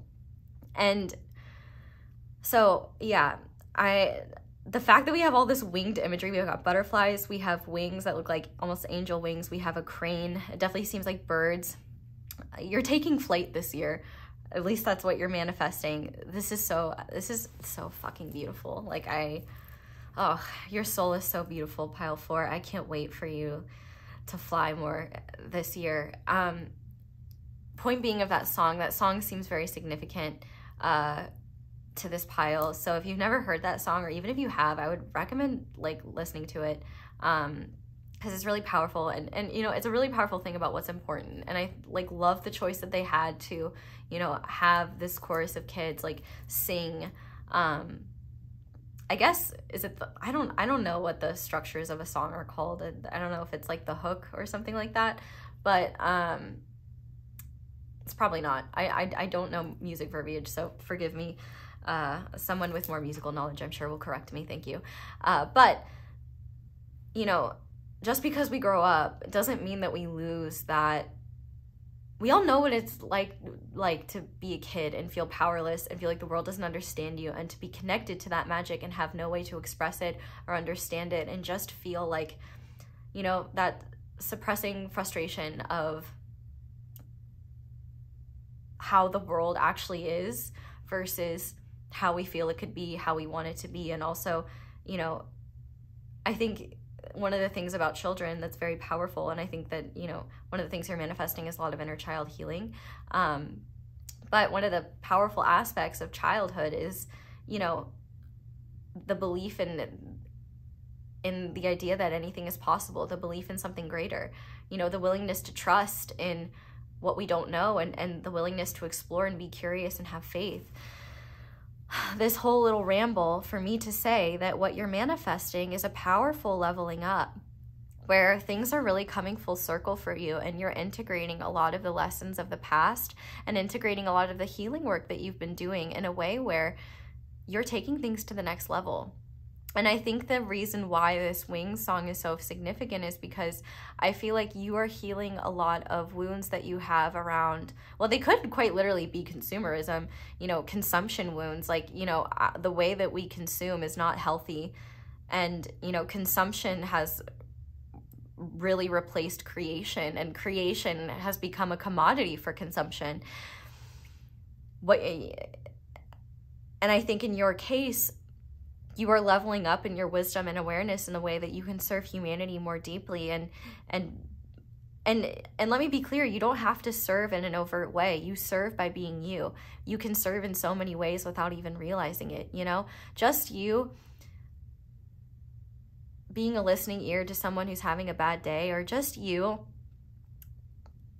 making the choice to follow what's right for you or make a choice that aligns with your integrity, like that is you serving the world. There's so many ways in which you serve. And I think what you're manifesting in this upcoming year is a full circle moment where you really get to start to take flight and expand beyond what has kept you stuck, what you've had to heal, what you've needed to release in order to move forward. This is the moving forward. This is the you're the butterfly leaving the cocoon, ready to fly, you know? You are the angel that's found its wings. You're the crane flapping its wings. I don't know much about crane biology, but they don't have a cocoon, I don't believe. But is it a crane or is it a stork? I don't know, because storks, you know, as we know, bring babies. So, you know, this stork could be representative of the new life that's coming in. But this is a powerful release of the past and soaring to new heights this year, but not in a way that's delusional. Like this energy, if it were yi-na, I mean, it wouldn't show up in these cards, but like, you know, sometimes we assume as we evolve, like things will come back and need our attention again. You know, healing isn't linear, but you know, sometimes when we see people reaching new heights, or sometimes when people are reaching new heights, it could be because they're trying to bypass something. If you've never heard of the concept of spiritual bypassing, it's just essentially this idea that, you know, whatever you have come to learn spiritually or believe spiritually can take you away from whatever you need to face, that you need to fix. It's almost like it's the belief that you can just magically transcend, you know, the things that are keeping you stuck, the things that you need to address. And this is not that. This is transcendence based in truth. Transcendence that is hard earned and has come from the blood, sweat, and tears that you've put into your healing journey, to your life journey, and to becoming a better version of yourself, and a version of yourself you want to see in the world. You are going to be feeling so connected to your purpose this year and so excited for what the future holds. I feel like you're really going to be soaring in a very powerful way. And with this forgiveness card, you're really going to be releasing what's kept you stuck in the past. Like one energy here that I'm hearing very specifically is you're going to be finding a lot of forgiveness for people who failed you as a child and an adolescent, especially like adults, or, you know, like bullies and things like that. I think you're going to be releasing a lot of the past and realizing, you know, how many people are still stuck in, you know, the wounded versions of themselves. And that's not to shame them, you know, like the trauma that can come from, you know, bullying and abuse, like that's very real. And like, that's not to minimize, like, you know, like the way trauma like affects us. And obviously it affects people differently. But you're at a place in your life where you're ready to let go of it, and you don't have to hold on to, you know, those past memories and what those past memories and experiences like made you believe about yourself. You no longer are holding that as truth, and you're learning to let go and release what doesn't serve you, and the memories, the people that don't serve you. You know, I'll give a personal example. My like greatest bully growing up, like it took me a very long time to forgive her, and it's kind of wild because there's still like, I will still have experiences or hear through the grapevine. Shout out to anyone else who lives in a small town where, you know, you may change, but a lot of the people in there don't. You know, I still hear what they think, what's up with them, and it's very obvious like they haven't changed very much, and that makes me really sad because, you know, I have, and I really want them to heal and grow, because obviously, you know, hurt people. But one thing that I realized was, you know, when I would sink back into the pain that I felt back then, when I experienced that bullying and shit like that, and this is not to be like feel bad for me, there's an important point to this. I'm fine. The point of what I'm trying to say is that when I would start feeling like triggered over, you know, those experiences and how she made me feel, and you know, the beliefs that I cultivated about myself as a result of like that behavior, I would catch myself responding in ways that didn't align with how I had grown, you know? So like saying things like, well, fuck her, and like, you know, just petty things that my ego was saying to try to soothe myself. And one powerful realization I had is she still has power over me if I don't forgive her. And here's the thing, I'm not saying what she did was okay, like being a bully wasn't okay, but we were kids. And she's clearly still one as an adult. And that's really sad. Like, that's really sad to be stuck in high school. And if my wound around that is causing me to revert to an old version of myself that I no longer resonate with, and to act and speak and think in ways that regress me as a person, that do not align with the healing work that I've done, then I'm giving my power away over to that pain. And I'm keeping myself stuck in quite literally a karmic sort of link to her and that energy. And when I made that realization, I made that shift, and I realized, like, it doesn't even matter that it happened. What matters is that I no longer allow it to be a thing that causes me to revert back to a version of myself I no longer identify with, that, you know, doesn't serve me and keeps me trapped in patterns and feelings of pain that I no longer resonate with or wish to hold. And so healing that and realizing, like, yeah, I may still have memories sometimes and they might smart, but realizing that, like, I forgive myself for how I dealt with that. I forgive myself for, you know, how I processed that and the beliefs I cultivated about that. And I realized, like, I forgive her, and I genuinely, like, just hope that she heals and finds, you know, her own peace and peace on her journey and more joy in her life.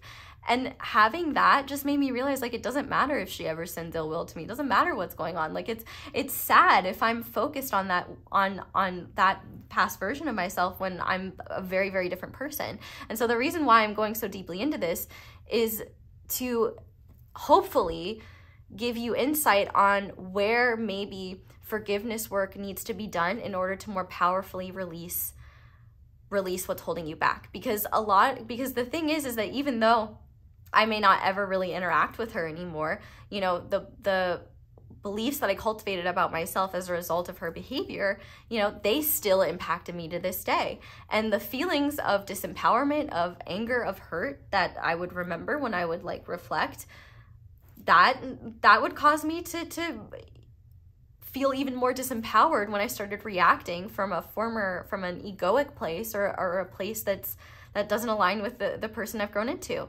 And so, like I said, the point of me saying all of this is that's why forgiveness is so powerful and so healing. Like, Jesus forgave people as they were nailing him on the cross. He literally was clearing any karmic debt that he could have had with anyone on planet Earth as that was happening. Like, thank God I wasn't him, because I would have been like, fuck you, Judas, your mom's a hoe and she should have swallowed. Like, you're such a bitch. I would have been talking shit to everyone. Like, let's just say I would have not been love and light.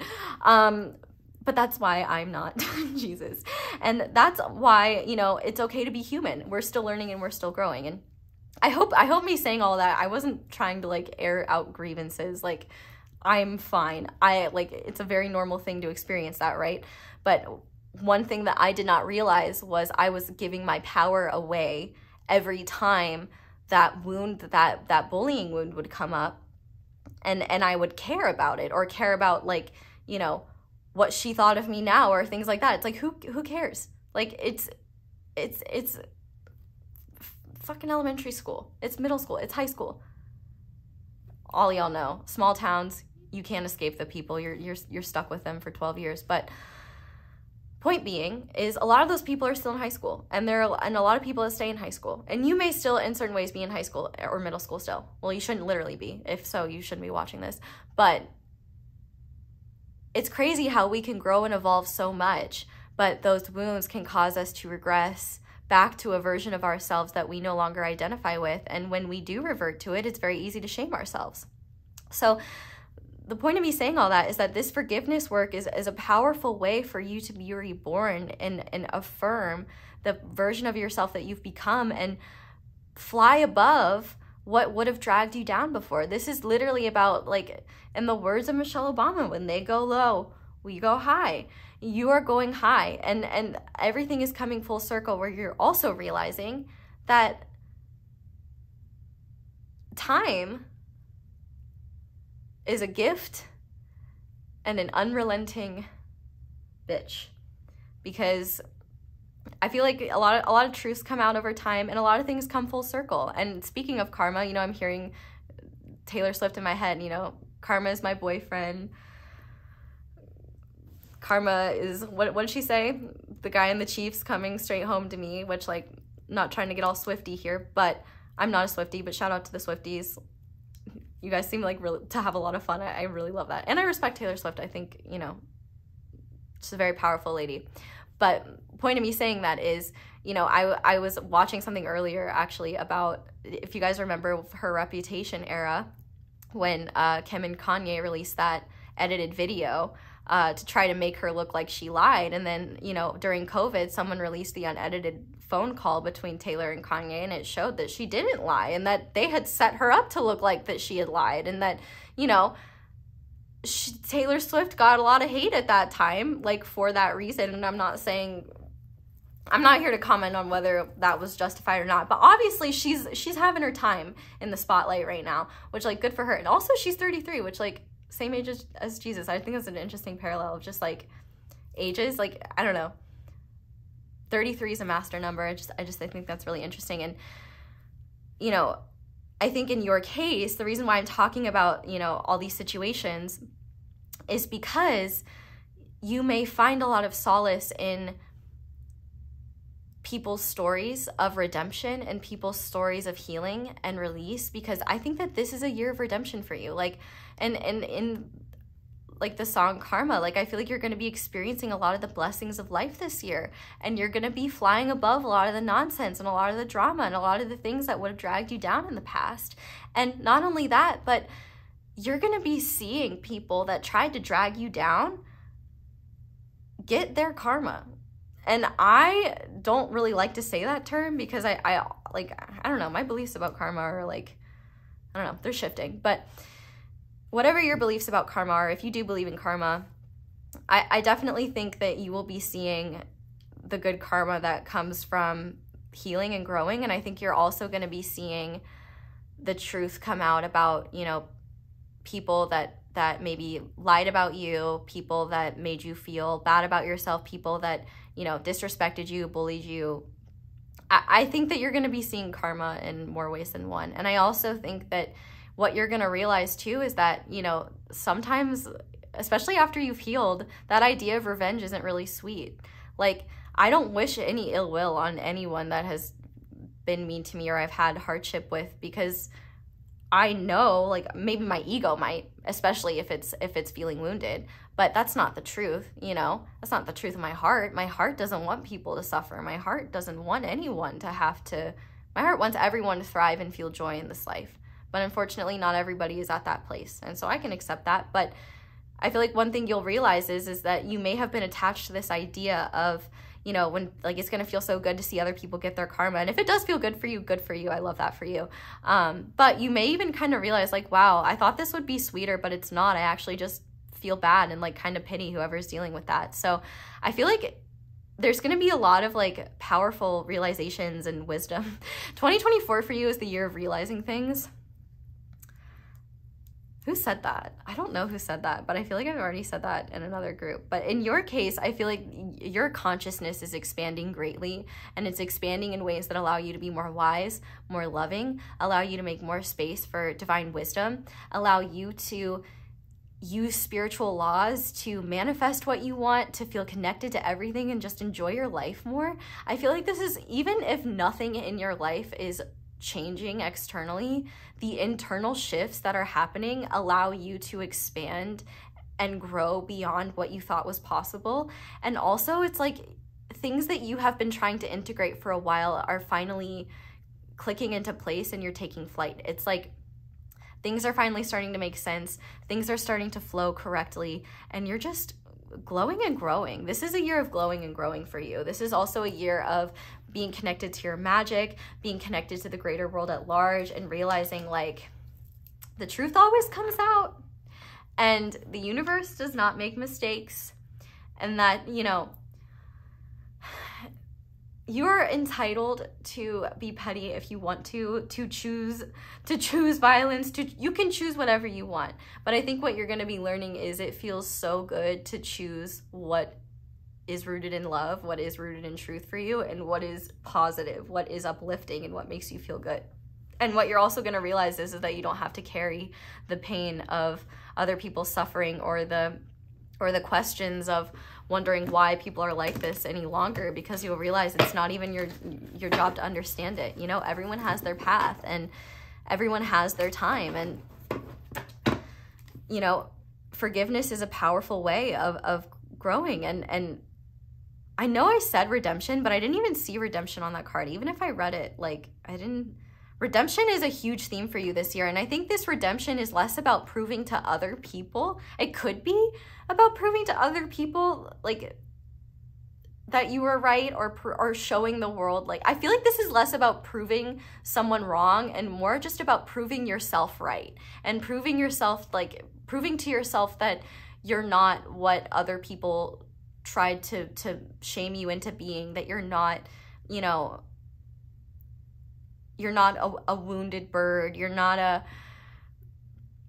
shell of yourself. You're not small. You're powerful. You're magical. You know, you're not just a person. You're a soul having a human experience. Like, I feel like you're also just going to be looking at the greater picture and realizing that, like, you know, there's no such thing as, we are all, you know, the universe loves all of us unconditionally. And as much as we may want, you know, the universe to be on our side over someone else's, the true divine universal side it's on the side of all beings. And the more you realize that, the more you will realize, like, anything that is lower than love is some sort of illusion, but it is love being expressed in a lower form, trying to make its way back to love. I feel like the way that you're going to be looking at the world is very expansive, and your logical mind's probably going to have a hard time wrapping around it. But I also just think you're going to be really opening yourself up to the universe a lot, and realizing where maybe you had placed blame or judgment on the universe that in reality was distorted or not accurate. I feel like overall what you're manifesting in 2024 is greater connection to yourself and the universe at large. Things are going to be coming full circle. You're going to be feeling lighter. You're growing into a newer version of yourself, and you're taking flight in this new life. You are living as this transformed version of yourself. You're no longer in the throes of transformation. You are stepping out as this new evolved version of yourself, and it's awesome to see. Apologies for all of the examples I had to use there. I know some of you guys don't like when I share aspects of my life, but most of you do. And also, like, if you come to these readings and expect me to just be your content monkey and like act like I don't exist, like, my understanding of the world comes through my own personal experience. Like, you got me fucked up if you think I'm just like not gonna talk to you like a friend. Do I start these readings with, hi, my great masters that I serve, you know, that I aim to please? No, it's hi friends. I talk to you the way I would if you were here, and I tell you what I would say if you were just sitting right here, which you are sitting right here. But anyway, some people don't realize that, and they feel entitled. And you know what? They're fucking bullies, and I forgive them for being bullies. I forgive them for being entitled. But that doesn't mean that my brain still doesn't try to anticipate. My brain tries its best to make everyone happy, but I'm healing that people-pleasing tendency, and I think you are too, which good for you. So with that being said, looking at this yeehaw energy, we're going to finally get into the tarot. And I want to start by looking at why this energy is manifesting for you. So Spirit, why is this yeehaw energy manifesting for pile 4? What have they been doing to bring this about? Yes, the Seven of Pentacles. Okay, so this is really beautiful. Like, you've been doing this work for quite a while. Like, you know why this is happening. It's because you've been doing the work. You've been doing the healing necessary. And I think if you've been doing any forms of spiritual healing, like, you know, Reiki, working with Oracle decks, you know, healing through spiritual light, I feel like that healing, while you may not have consciously seen how it's been helping you, I think you're starting to feel now how all of that work has been building you up and helping you. And in terms of the Seven of Pentacles, I would imagine that a lot of this energy is just confirmation of the seeds you've already been planting, and the knowledge of, like, I'm just going to keep going. I'm going to keep healing. I'm going to keep growing. I'm going to keep forgiving myself. I'm going to keep, you know, looking up and believing in something greater. And that is just allowing, you know, and your patience with that process is a huge reason as to why, you know, this is flourishing. This Seven of Pentacles is all about the fact that this is happening because you've been putting the work in for a while now, and you haven't given up.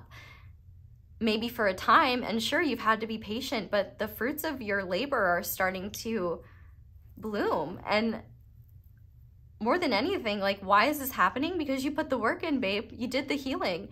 And life does not, you know, you're not meant to be at the bottom of the mountain forever.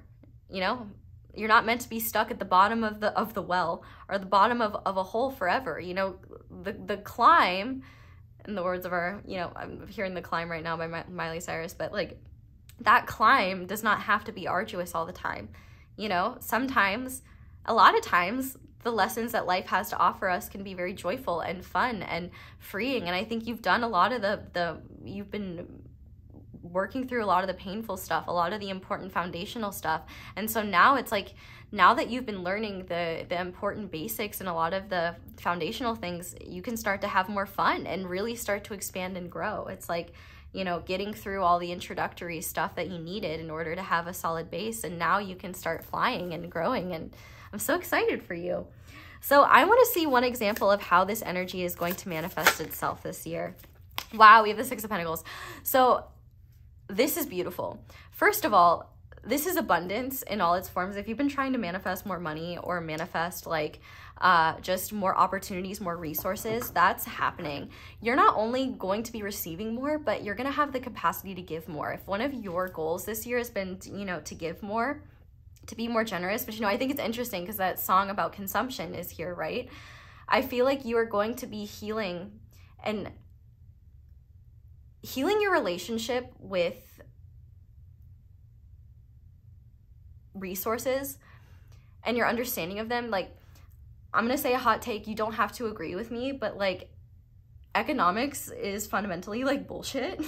It's based on the concept of scarcity, and the laws of abundance prove that, well, I guess they don't prove, but I believe in the concept of infinite abundance and the fact that there is enough for everyone.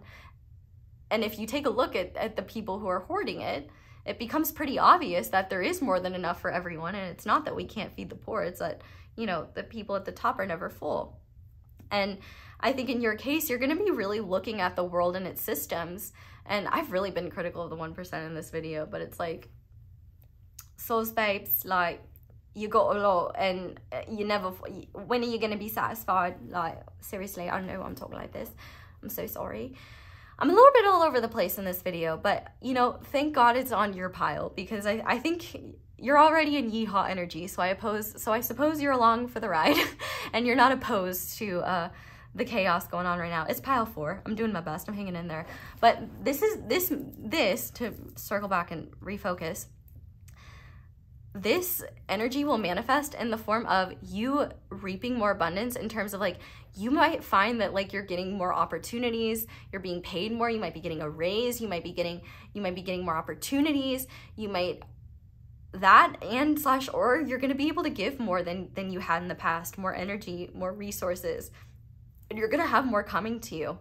And this is going to be very balanced, and you're not going to be giving from a place of shame or guilt. You're going to be giving from a place of, my cup runneth over, let me help you. I also think the universe is going to be connecting you with a lot more help and a lot more resources. So like if I'm talking about, if me talking about giving is giving you anxiety, it's giving anxiety. Gen Z has ruined the word giving for me, but I kind of love that.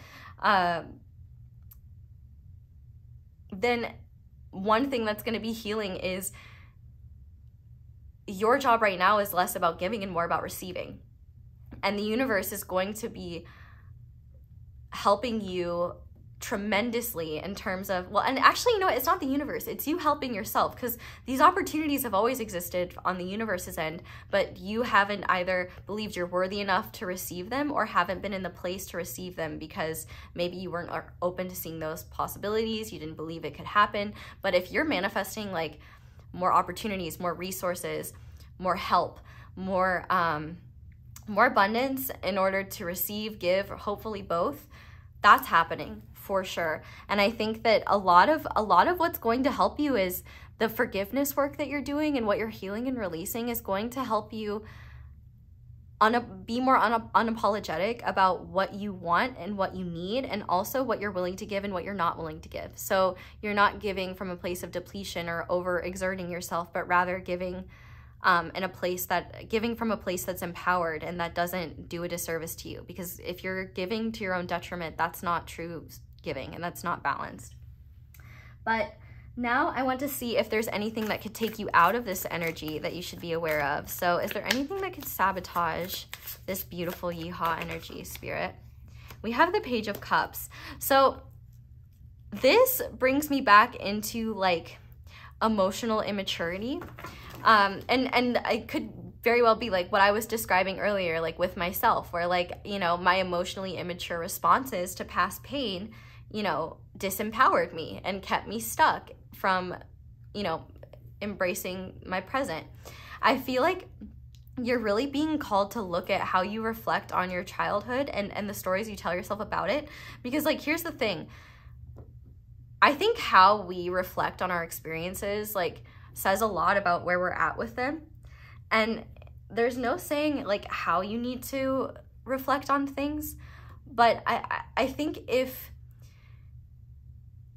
you start to fall into fear or fall into like emotionally immature patterns that, you know, don't really resolve your pain but are just more of a reaction to past pain, I feel like that will keep you stuck, but momentarily. Because like, here's the thing, I don't really think anything can sabotage this energy, but I do think that there will be a lot of reflection in terms of where you still need to extend more compassion and grace to yourself. I also think with this Page of Cups though, this is less about worrying about being sabotaged and more about just being more playful and continuing to forgive. Like, I think this is a thing. Forgiveness is a huge piece of the puzzle for you. And I feel like you've probably done a lot of this forgiveness work. And the most important aspect of forgiveness work is self-forgiveness, you know? Like,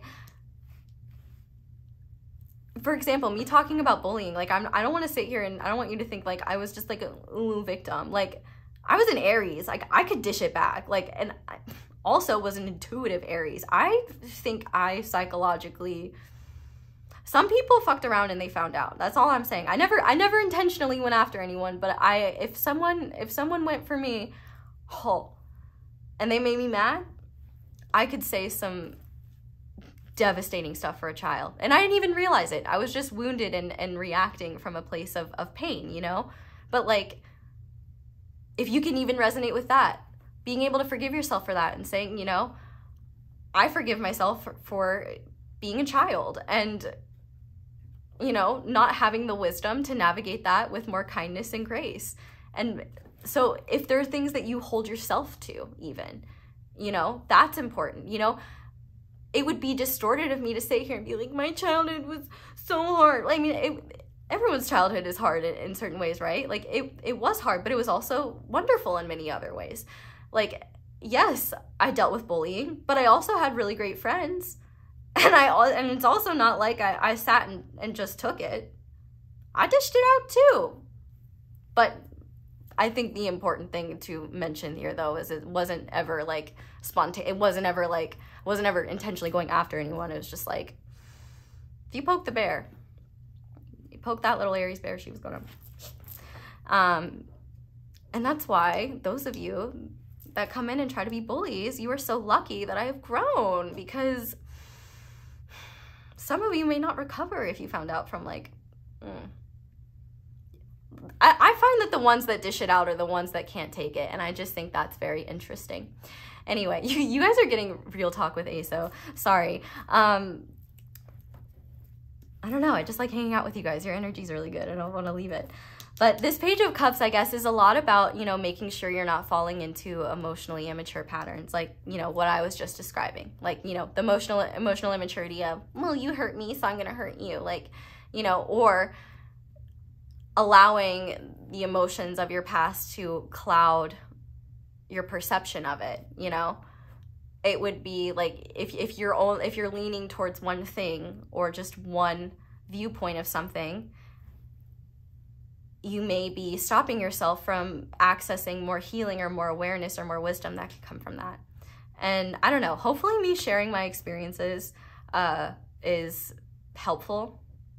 I think it's important to know, like, when I'm sitting here, what's coming through me may be very wise and profound, but when I leave this table, I got 2 brain cells. I'm just doing my best. I'm learning and growing with you.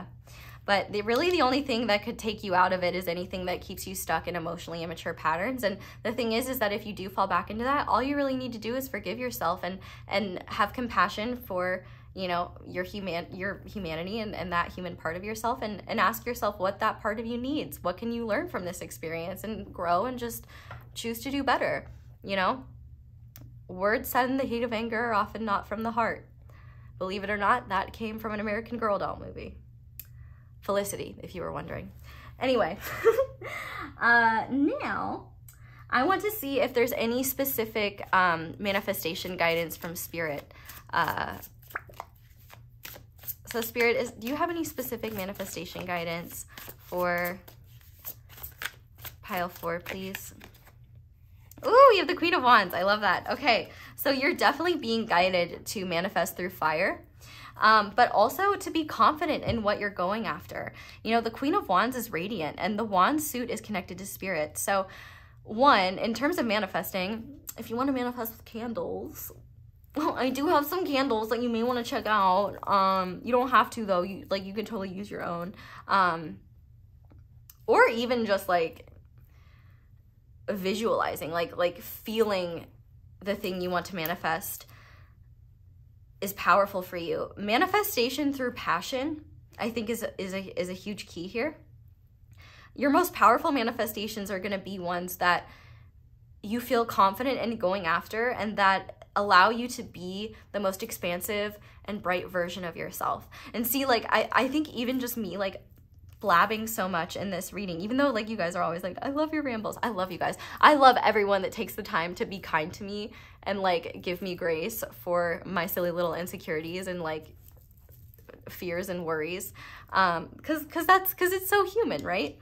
And most people will give you grace. Like, there only a few will be dicks about it. And you know what? Those are the ones that you're not supposed to listen to. Listen to the ones that are giving you grace. That's where the wisdom is. And in your case, I feel like your most powerful manifestations are ones where you are not making yourself smaller, and you are allowing yourself to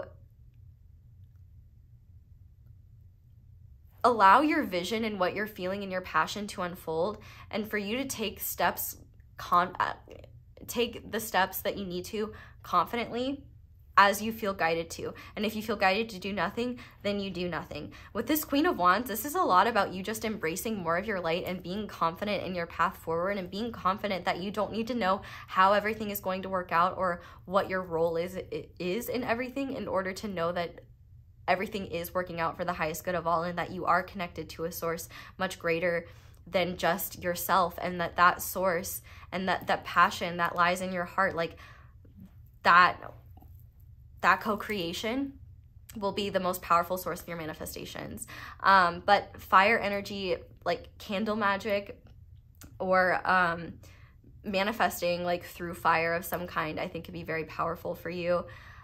But I think more than anything, like the forms in which you're, like, you don't even need to do a specific ritual. I think just confidence in like the faith and trust that you need to know that whatever you're manifesting or whatever you want to unfold will happen in the perfect time, in the perfect way. That is what's going to make you attractive to whatever it is you're trying to manifest. I feel like Spirit is just saying, continue building confidence in yourself, continue shining your light, continue putting yourself out there, and continue taking risks, and like continue to go for it, and trust that, you know, if anyone is intimidated by your light, they can put on shades, or they can go cry about it somewhere else, you know? They can go on Reddit or something, you know? You don't need to deal with it. Anyway, any other manifestation guidance with this? I think this is a lot more about confidence than anything, but I also think it's about recognizing that you are attractive to what you desire.